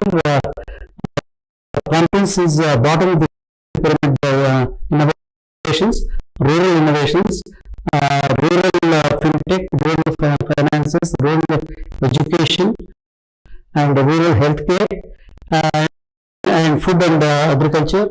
All these things are, that is our focus, and we are going to remain in this focus for the next 5 years and beyond, because in India, more than 60% of our population still live in the rural areas, and so many problems are there. This problem, though government is trying to solve, there is some limitation to the government also. Whereas startups, suppose if I pick up a problem, for me to succeed, I have to make it that solution is a sustainable solution. In fact, my prediction is tomorrow's startups will come more from rural areas. Because rural areas, what I have seen, they are very hungry. They want to do something. So basically, India as a whole country. In fact, last time when I met one gentleman is from Rajasthan, in a very small village. Today is already, his name is Jitendra Dhaga, and today is already more than 150 crore turnover, and he says, I want to become a unicorn soon. He comes from a very small village in Rajasthan. So it's not that startups are coming just because some infrastructure is there in the urban cities like Hyderabad, Bangalore and all that. In fact, in the Silicon Valley model, only 1 out of 10 were successful. I want to prove the reverse. 9 out of 10 should succeed. Whoever goes through the ISF platform, this one pilot, Air Force pilot, he wanted to start a company, and he wanted to, because he was a pilot, he wants to create the flying simulator for the aircraft's fighter jets. And he spent more than 3 crores and created a simulator in Hyderabad, taking some industrial shed. He was struggling to get, because he was not getting the market. He was, whatever money, personal money, friends' money, all that was put in that. So he was one of the startups who applied for ISF 22 competition. He was one of the selected among the 15 companies. Soon after that, what we did, myself and Dinanath, we went to his location where he has got this prototype, this thing. We saw that yes, it is working in condition. Immediately I spoke to DRDO chairman Satish Reddy, and Satish Reddy said, yeah, you come to Hyderabad, we are coming for a conference. I will introduce you to ADA chairman and other people who are connected. And I took this gentleman, his name is Praveen, he is the founder of, is a pilot, ex-pilot. Then in that meeting, Taj, I think, Taj Krishna. So where this conference happened, and I introduced this thing, and the ADA director from Bangalore, he spent a lot of time with him, plus Satish Reddy also spent a lot of time. Then afterwards, within a week's time, the ADA head from Bangalore, he came with his team, spent a whole day with him, and now he is getting a lot of business opportunity. So this is what happens in mentoring. Now he is getting funding because markets are coming up. So funding happens. See, as soon as you get the revenue stage, you get the customers. That is the key thing. Yes. Once he gets the customers, a lot of investors will come and put, there is a scope for money to come back. So that's where see, ISF is different. That we want to do the complete components of why startups have to succeed, either funding and mentoring or market access. All these things we want to provide, and we don't have any other interest like other organizations who provide the services for cost. We don't give no such cost. We are giving free services because we want to create more jobs through the successful startup. That is the only bottom line we have kept, because a country like India with 1.5 billion people, population density is very, very high. As long as the job engine is rotating in a good speed, we can absorb all the youngsters, and they don't get into the antisocial elements. The moment the unemployment rate goes up, and what they will do is they will become hackers. That's a recipe for trouble. Yeah, by helping the startup companies, and they will create the necessary jobs in the new technologies. We want to see that this great country should have the employment engine completely running at a good speed, so that we can employ all our youngsters, and there's a lot of economic activities will be there. If that happens, nobody can come anywhere closer to India, because we have everything. Only thing is, we have to create those job opportunities for the youngsters. That's where now India Startup Foundation is only one team, how do we create more jobs through the startups? Connecting back to your point, you said, delegation from 12 countries are coming. So, that's a great opportunity for startups, entrepreneurs, to be at the festival. Absolutely. Our festival is a networking event. It is not a bashing giving conference. That's why we have several round tables. I don't think any conference has got so many round tables. All the round tables are all who's and who's. They're all coming from different parts of the globe. They are coming, and there's a great opportunity for startups. Suppose you are a startup company, you want to meet somebody in US who is the CTO of this. You can't go to America. Even if you go, you will not be able to meet him, right? In fact, 2-3 companies from Dallas, they are coming all the way to participate in our conference to meet the CTOs who are coming from New York, New Jersey area, because they are not possible. That's quite it. At the same time, for example, we invited all the global GCC leaders, global capability centers, all the Microsoft, Google, HSBC, Wells Fargo, they are all called GCC, global capability centers. All the India heads, more than 25 India heads of the GCC leaders, they are all coming for our conference. And they have, in fact, whenever I interact with them, they said, yes, we are looking for a good startup company who can do this for us. I'm not finding that kind of a quality startup and all that. Now it's like a marriage bureau. On one side, you have matchmaking. It can be ideal thing. It's good for the startup, good for the GCC leaders, good for the global CXOs. So the main forte is that the startups otherwise cannot get the business. They have great product and all that. If they don't market that product, it will die. That's why now ISF, India Startup Festival, is focusing on getting the right people. Right people is a very important one. If you don't get the right people, then how do they get the business? So ultimately, for a startup to succeed, though they have got funding, though they got some product, everything is good. But if they don't have business, how long they will survive? So business is very important. That component we are focusing. In fact, we are expecting to give at least 30-40 term sheets on the day one by HNIs. As India Startup Festival and Foundation, you are also reducing the risk for HNIs. Absolutely. We are also doing the due diligence on the founders also, because we are routing all that money through a SEBI approved fund called the Succeed Innovation Fund, so that they take care of all the paperwork and they also do the due diligence, and post investments also they will give the report every quarter what is happening to their investment and all that. So we want to make sure all the investors who are putting money into those startups, everything transparent. See, if you don't create success, so they won't come next time. The SMEs won't come and give the money. So I want to make sure that wherever they are investing, those companies should be definitely successful. They should get good return. Then I can convince many more SMEs to come.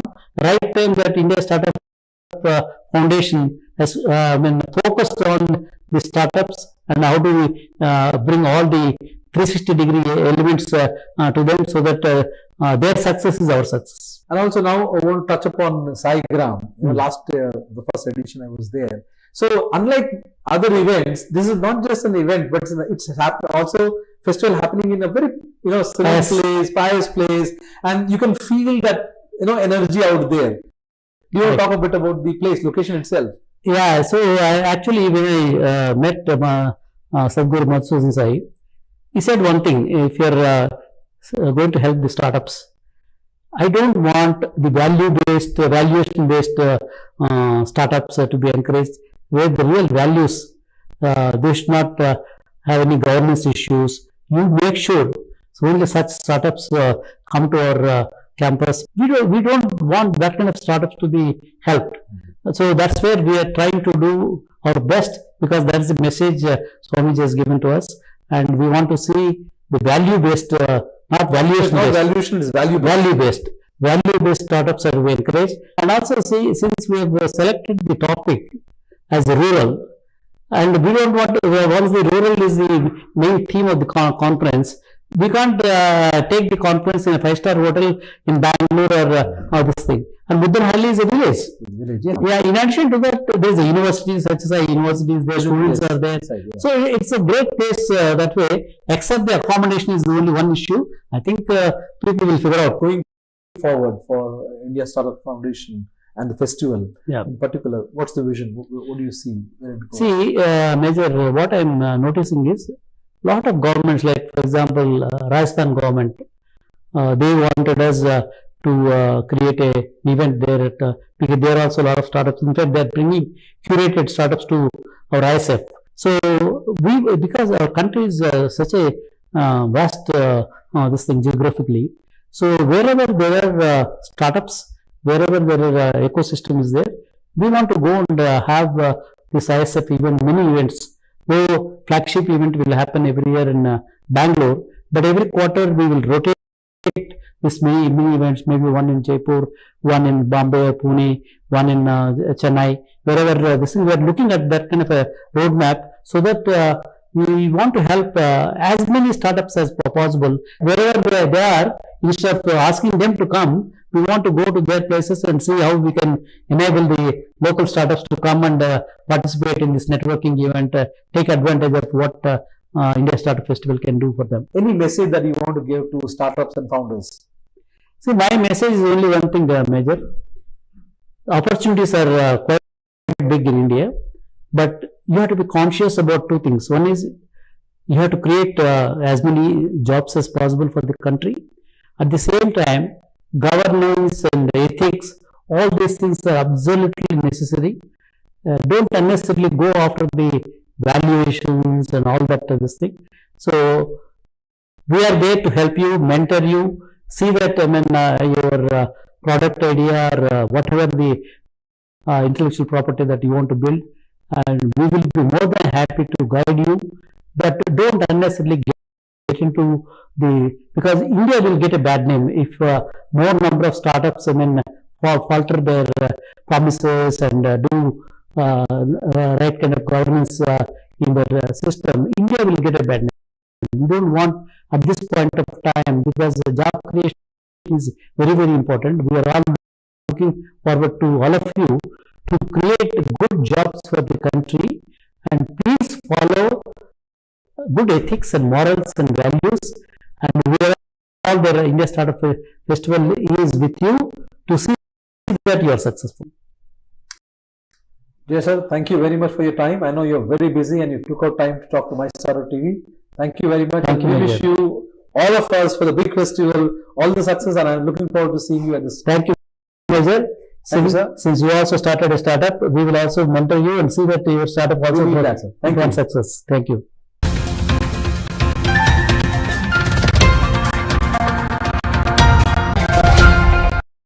To stay informed about the startup ecosystem, subscribe to My Startup TV.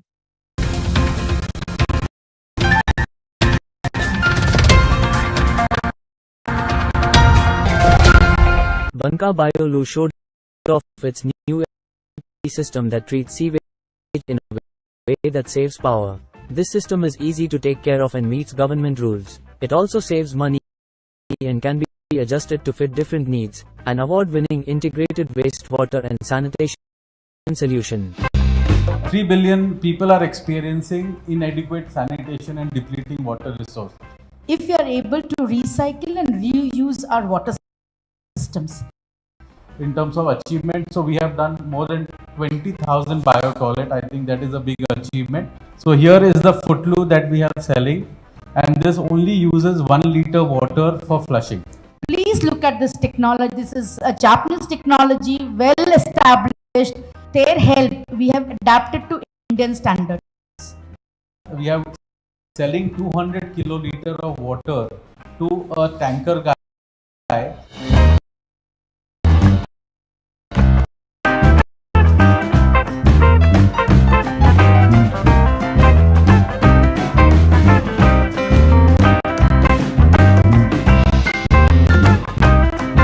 today I will quickly talk about our company, what we have done over the last 10 years. And this company was started by Namita, and Namita happens to be my sister.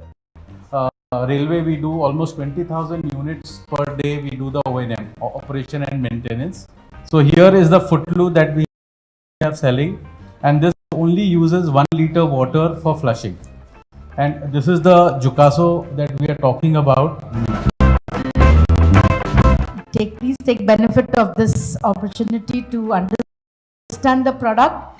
The future of our industry only depends if we are able to recycle and reuse our water systems.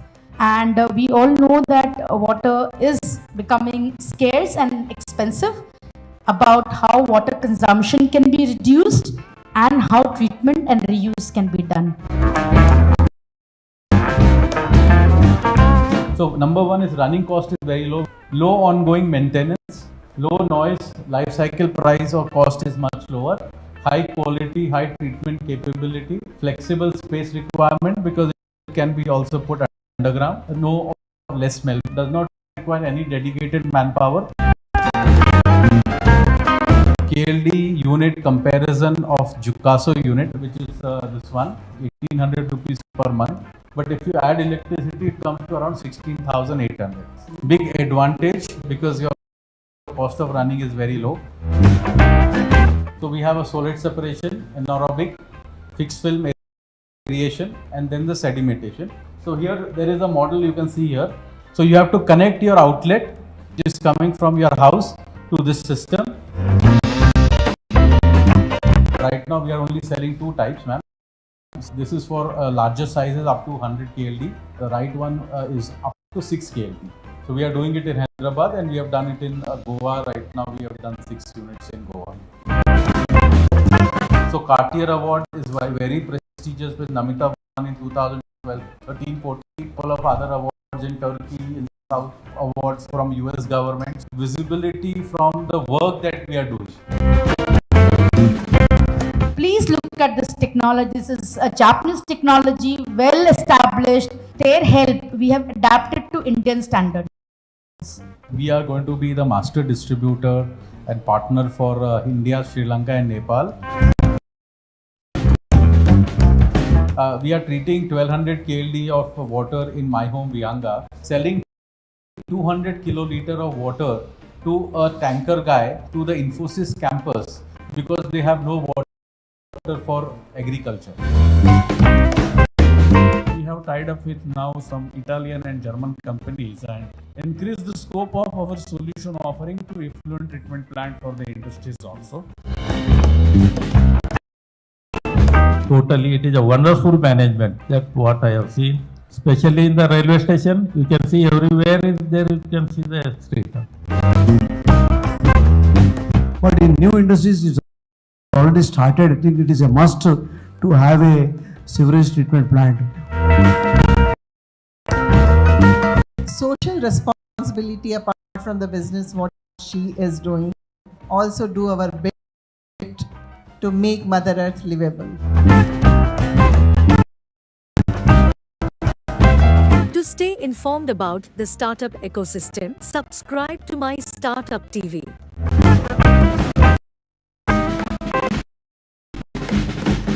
Banka Biolu showed off its new STP system that treats sewage in a way that saves power. This system is easy to take care of and meets government rules. It also saves money and can be adjusted to fit different needs. An award-winning integrated wastewater and sanitation solution. 3 billion people are experiencing inadequate sanitation and depleting water resources. The future of our industry only depends if we are able to recycle and reuse our water systems.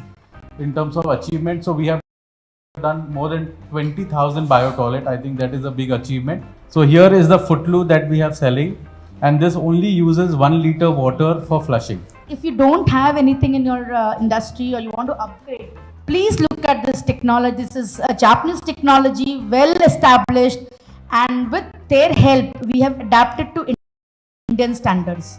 We are selling 200 kiloliter of water to a tanker guy who is taking that treated water to the Infosys campus because they have no water for agriculture. So the point I'm making, the water is getting scarcer by the day, and we can use this as a circular economy, and you can actually generate money from doing this in a long-term fashion.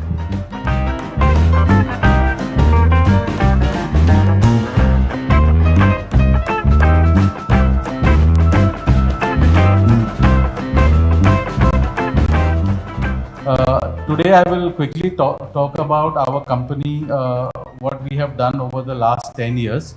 And this company was started by Namita, and Namita happens to be my sister.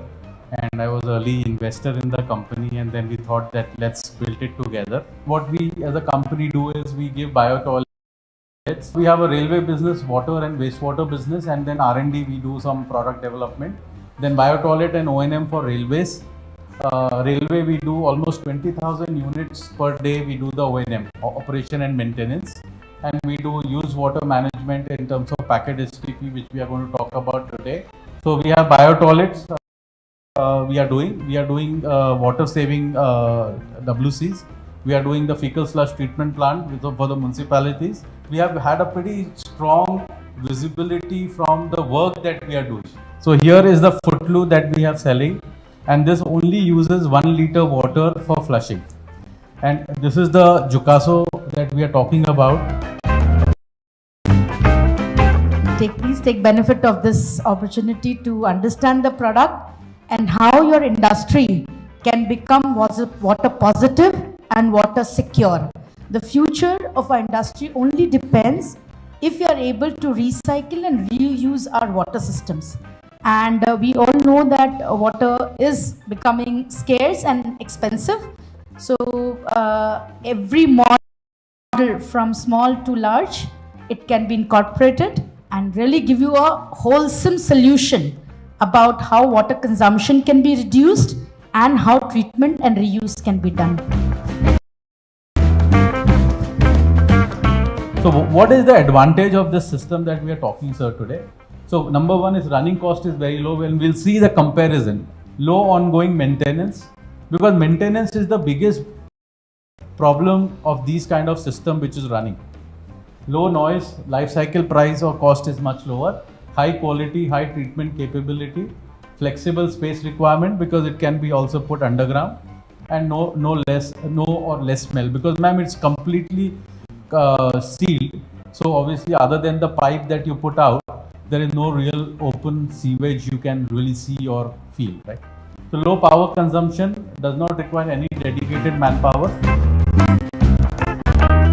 So if you see, we have done a 50 KLD unit comparison of Jukaso unit, which is this one, versus a regular normal conventional STP, an SBR or an MBBR or any other technology. Maintenance and desludging, obviously the requirement is much lower, so we have put 1800 rupees per month. But if you add electricity, it comes to around 16,800.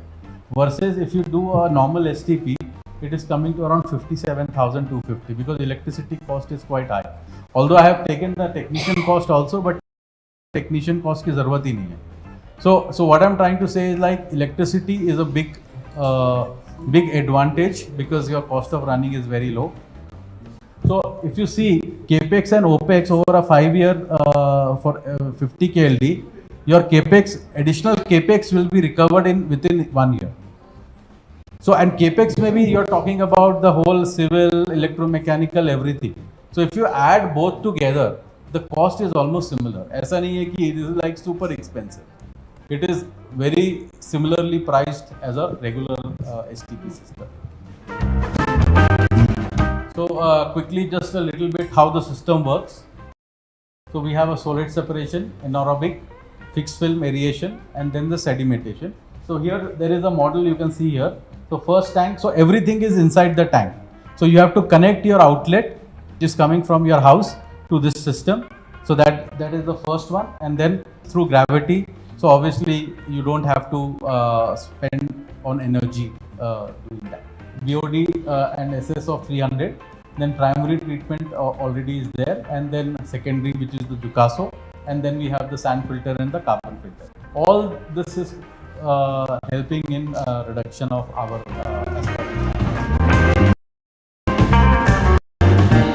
now we are only selling two types, ma'am. Second and the third one. This is for larger sizes up to 100 KLD, and the right one is up to 6 KLD. So we are doing it in Hyderabad, and we have done it in Goa. Right now we have done 6 units in Goa. We have won different awards across the globe. So Cartier Award is very prestigious, with Namita won in 2012, 13, 14. Then we won a couple of other awards in Turkey, in South. Then we have won some awards from US government. So over the last 8-10 years, we have had a pretty strong visibility from the work that we are doing. If you don't have anything in your industry or you want to upgrade, please look at this technology. This is a Japanese technology, well established, and with their help, we have adapted to Indian standards. We are going to be the master distributor and partner for India, Sri Lanka and Nepal. But eventually we are going to set up our manufacturing to build this in India. So that is the long-term plan for the company, because that will bring down the cost and everything. We are treating 1200 KLD of water in my home, Vianga, and almost 450 KL per day. Treated water we are discharging in the pits right now, like get drained, because they don't need that so much water. So what they have done, we are selling 200 kiloliter of water to a tanker guy who is taking that treated water to the Infosys campus, because they have no water for agriculture. So the point I am making, the water is getting scarcer by the day, and we can use this as a circular economy, and you can actually generate money from doing this in a long-term fashion. We have tied up with now some Italian and German companies, and we are trying to increase the scope of our solution offering to effluent treatment plant for the industries also. There could be likely similar session in next few months to introduce about those effluent treatment plants. Now in Hyderabad, multi-story buildings, most of them, they are recycling the water. Totally, it is a wonderful management. That's what I have seen. And especially in the railway station, you can see everywhere is there, you can see the street.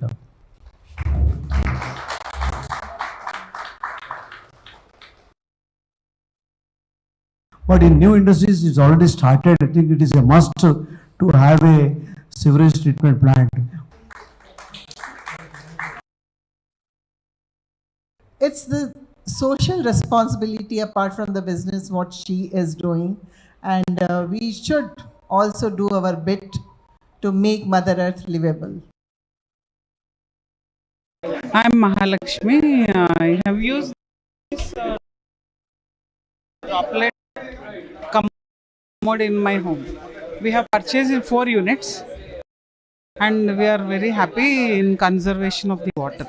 It is after using this toilet, 30% of the water usage is conserved, and our electricity bill is also reduced, and maintenance is also very easy. The ceramic quality is very good, and no odor, smell raadu, chala baundi product. Product अच्छा लगा है actually, मगर first impression is very good it is, because पानी बहुत कम consume करता है, इसलिए I think घर में तो एटलीस्ट ट्राई करके देखना चाहिए इसको.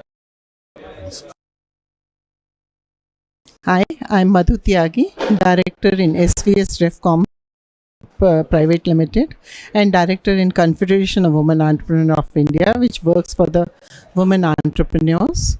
And here I got an opportunity to come and see this product, and I think this is the need of the hour, right from domestic to industrial. Everywhere where the water is scarcity, they say that next war is going to be for water.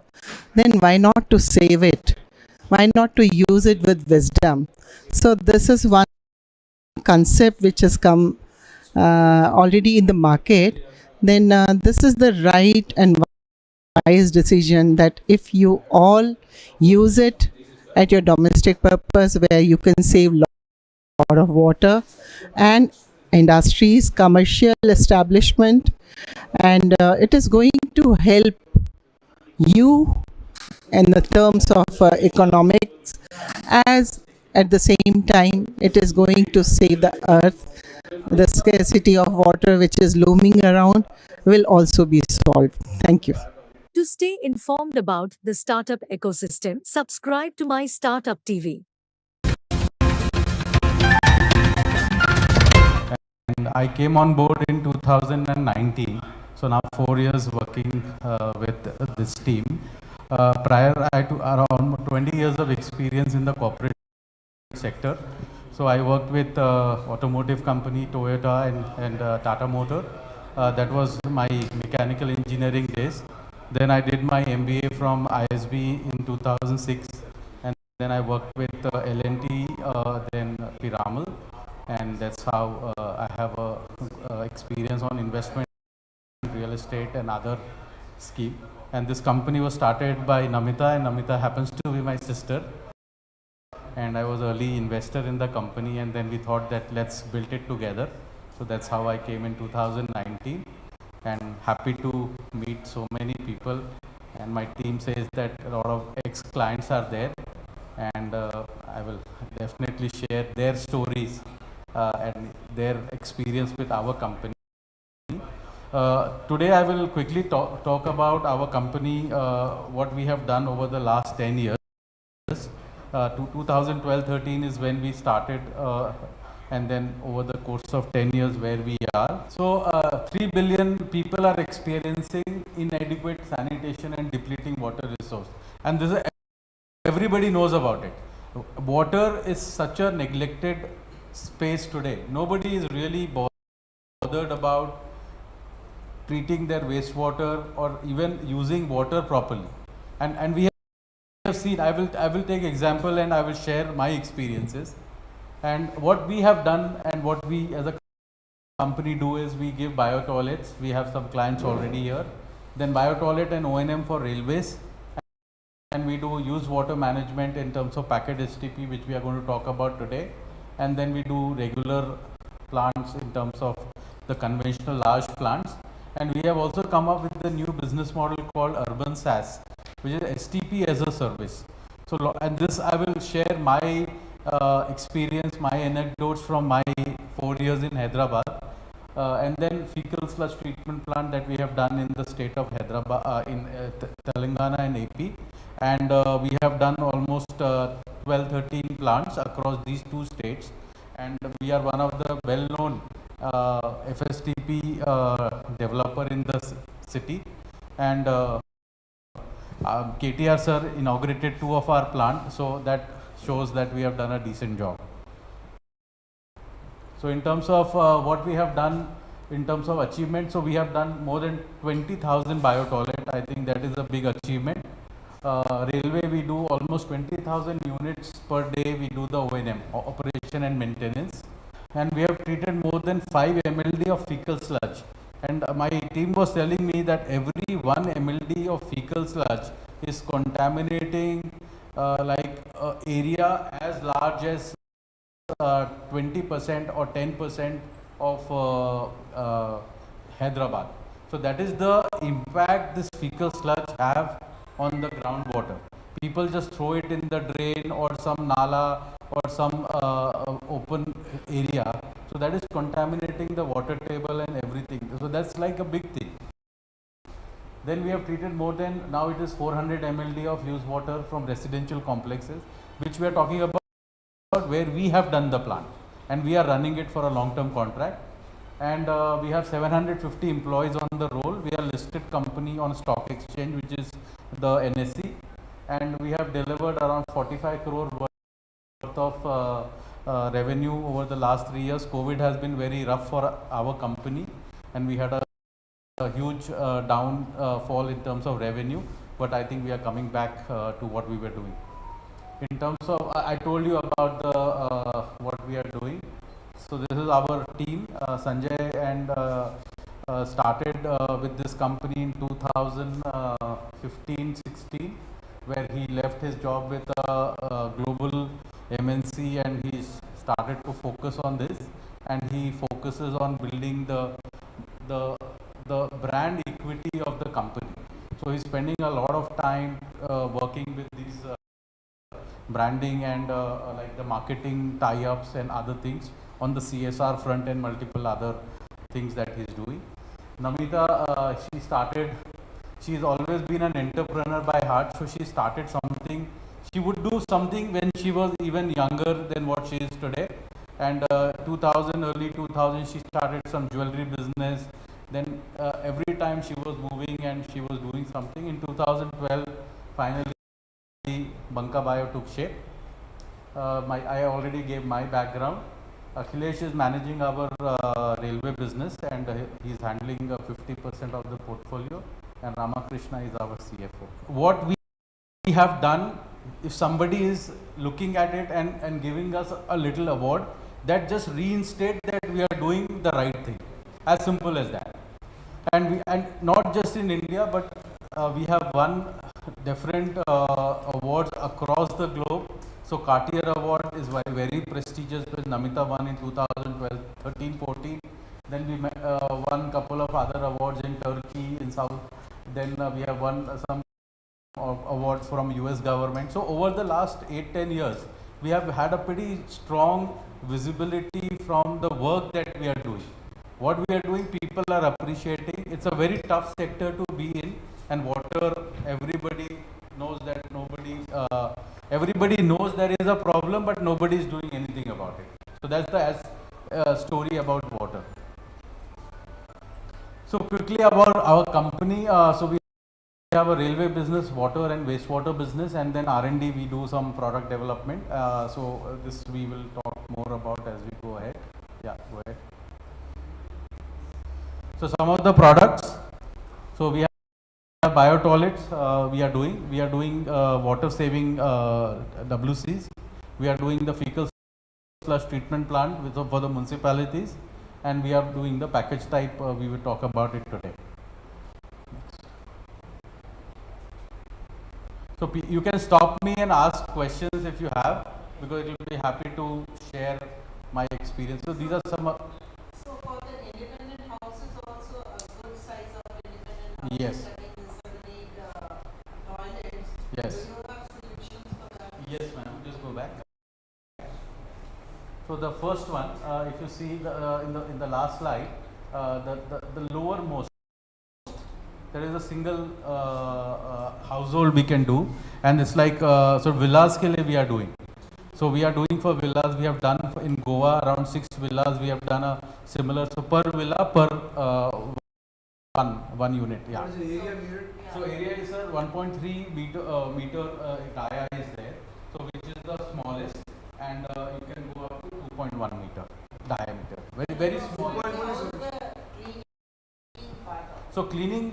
So if you talk about cleaning, so cleaning, not much cleaning is required. So if a lot of muck is coming, so only one person, let's say a gardener or somebody is there.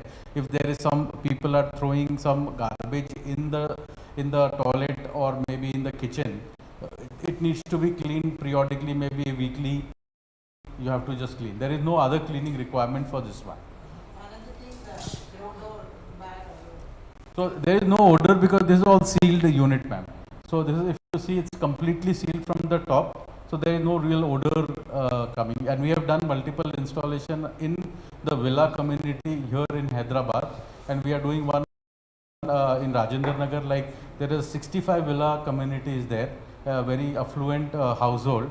So we are already 2 orders we have that we have to do, and others also want to do the same thing because they don't have a centralized STP system. So that is the you can do that.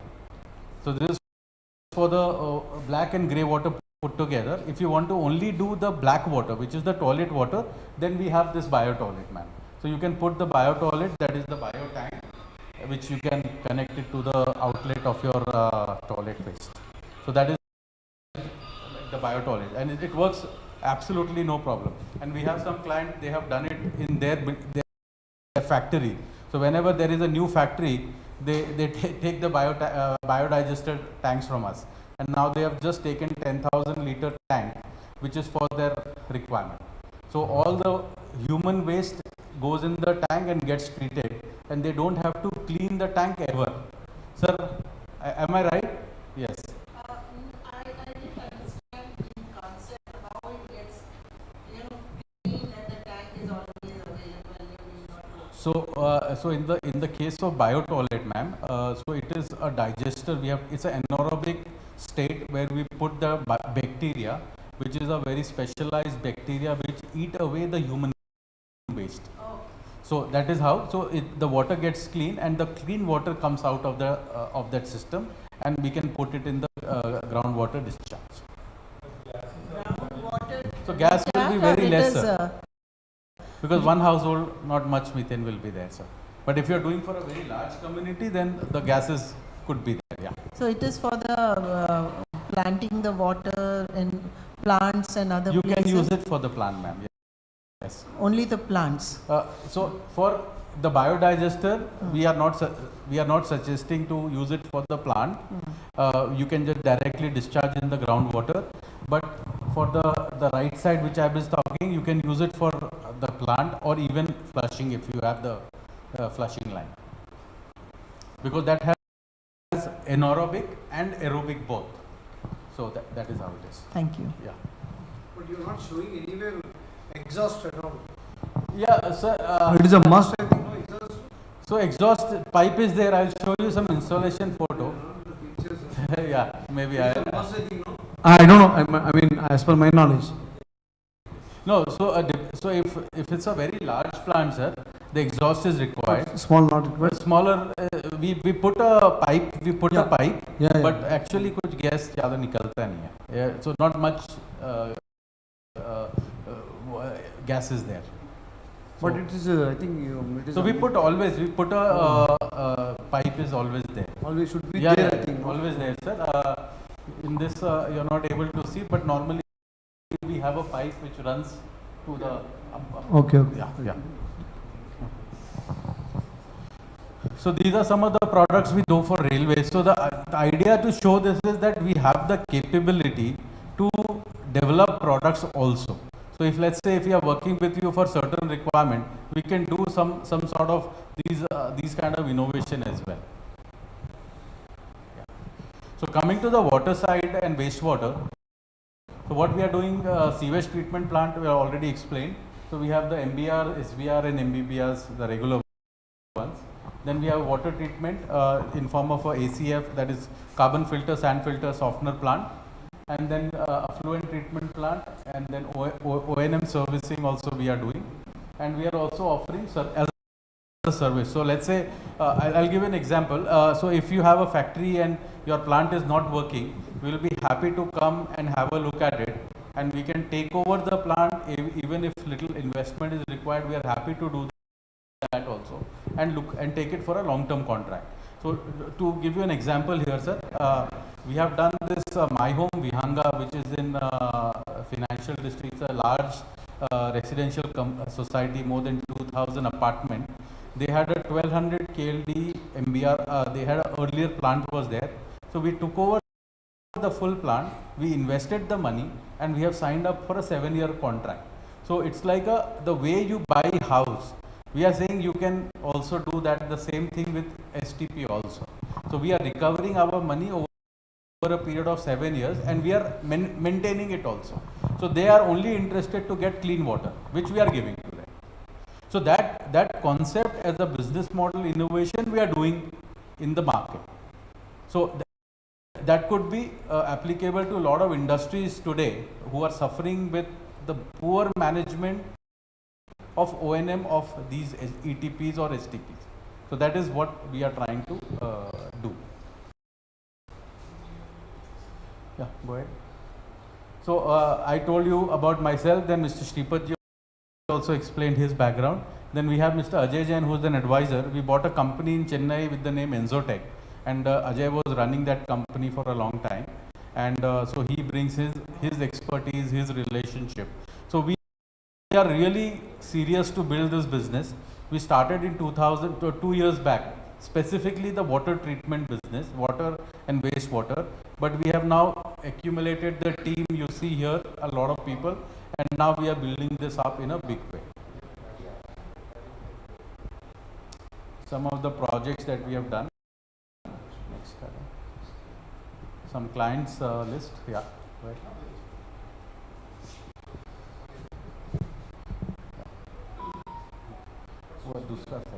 So this ends my presentation about the introduction of my company.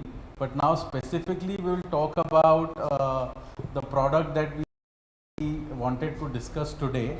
So any question I will take, or else we go to the next slide. दूसरा वाला लगा? हाँ.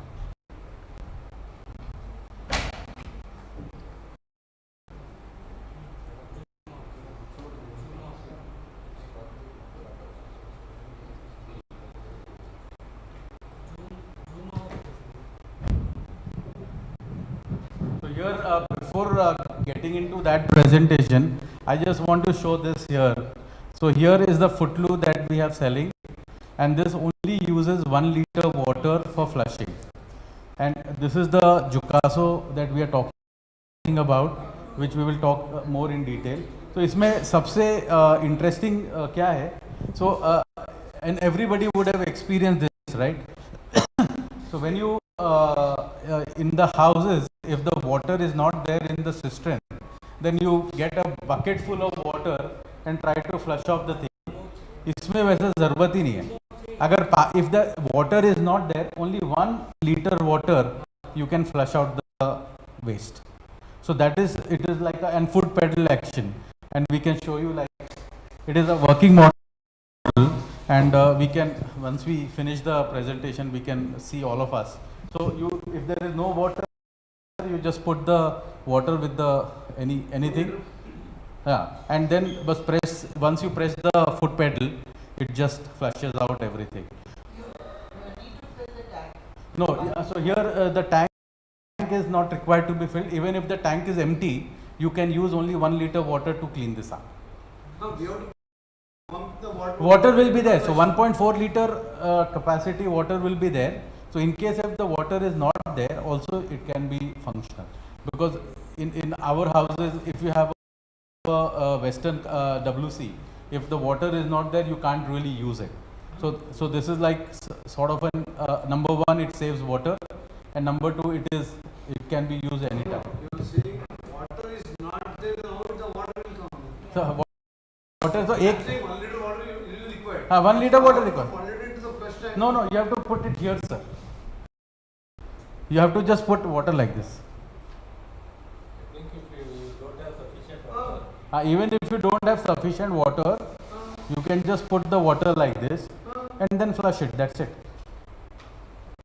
Flush तो चल रहा है ना sir? This commode is different style. हाँ. Nah, it is a different one. Yeah. The people selling in the shop is different. So it doesn't have a S strap. The symphony is not there. Yeah. So it is a straight, and there is a special innovation which is like a super flapper top type of arrangement. Yeah. So we needed to buy this one at the other market. Or you sell this? No, we will sell, na sir. It's our product, so we will only sell. Yeah. What's the cost difference between the models available in the market? So abhi now it depends whether you want to go and buy a Kohler one. So if you compare model, let's say if you buy anything which talks about the seat and the full setup, this will cost you around 15 to 17,000, all including everything. But other one, it all depends, right? The 2,000 also you can get, 50,000 also you can get. So depending upon the same quality, I think they are comparable quality. And water saving is added bonus. So we have one person, she made a villa, and then she has put this one, and she can tell her story later. Mahalakshmi is here. So that's what I made, 15 to 17,000, ma'am. This whole full unit, yeah. So everything, ma'am. This one and this whole put. It's like the full unit, including this, yeah, everything.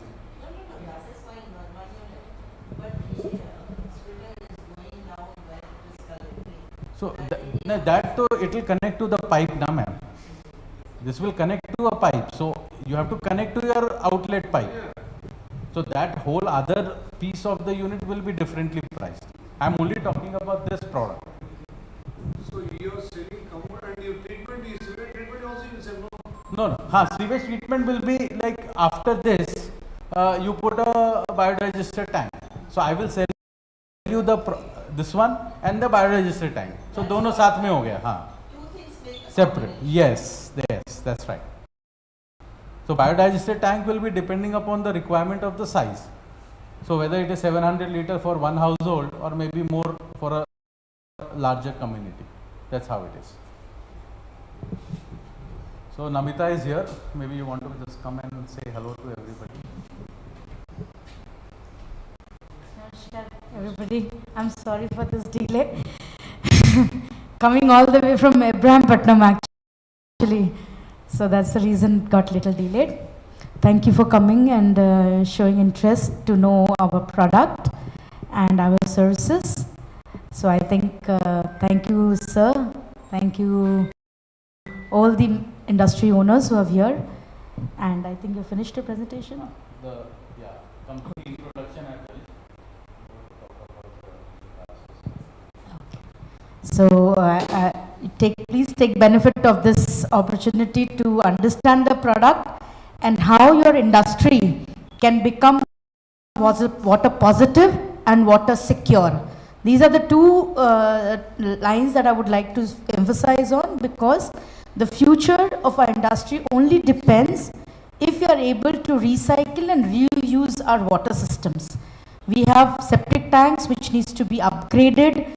There are systems which are very simple and can be installed in the existing industries that you have without changing too many pipeline changes or structural changes that needs to be done. So this is the reason why we are in Jedimetla, because Jedimetla is an old industrial area, and we all know that water is becoming scarce and expensive. So every model from small to large, it can be incorporated. Only thing is, of course, a small space needs to be provided, which you can look into it. And we do audit, as Michelle must have told you, and really give you a wholesome solution about how water consumption can be reduced and how treatment and reuse can be done. So I thank each one of you again. Thank you. I know ma'am very well.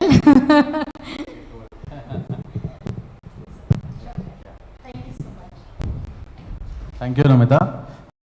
So today specifically we'll talk about this package type unit that we are trying to explain to the people. So here if you see, so very clearly we want to distinguish between a centralized treatment plant versus a decentralized treatment plant. And as you know that the government of Telangana is investing a lot of money to build this big large mega plant, but that money is coming from the government and it gets a lot of delay. But there was a statistic which said that if every household, every society or the larger ones treat their own wastewater, then we really don't need such mega large STP plants centralized today, because there is a census that says around 90% of these decentralized plants are not working well. So when I say not working well, if the capacity, let's say 500 KL, they may be operating at 200 and 300 they are just discharging outside.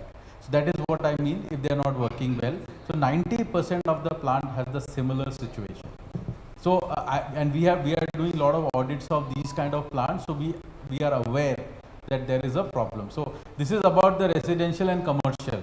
If you go to the industry, it is all like a paperwork, right? I don't want to say it more than that. People are not really running it the way it should be running, and that is the reality. And end of the day, as the population is growing and we are living much closer to each other, ground table is getting contaminated, and end of the day we are only suffering long term. So the discharge, we are putting it in the drain, which end of the day percolates into my water table, and then I am doing an irrigation in a borewell laga rahe, या फिर we are doing a we are pulling the water from the ground, and then we are drinking that. So it's like a cycle which we end of the day we are only suffering.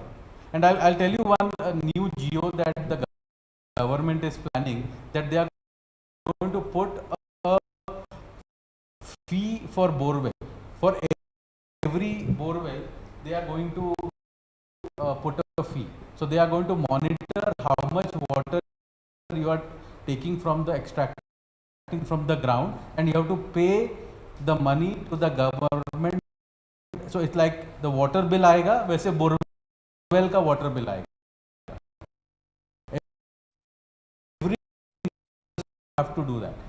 So if you have to really long term thinking, then you have to set the house right by investing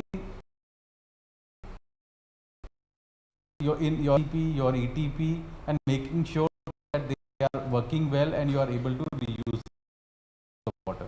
So this is the preamble to what I am trying to explain today.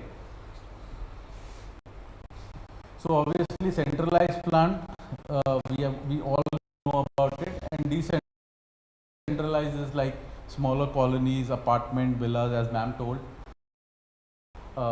Cost is very low. There is no sewage transfer cost is there. Next, so this is very well understood. So what is the advantage of this system that we are talking today? So number one is running cost is very low. When we'll see the comparison, and you will be surprised. Low ongoing maintenance, because maintenance is the biggest problem of these kind of system which is running. Low noise, life cycle price or cost is much lower. High quality, high treatment capability, flexible space requirement because it can be also put underground, and no or less smell, because ma'am it's completely, there is no real open sewage you can really see or feel, right? Next. So why so treat at site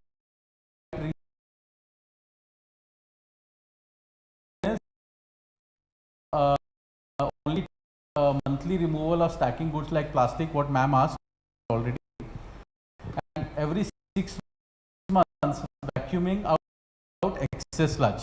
So in some cases there could be a lot of sludge coming, so that every 6 months you have to get a desludger and get this sludge out. 6 months I am saying this, but you can do it in 12 months or 18 months. And we have seen the case where they have done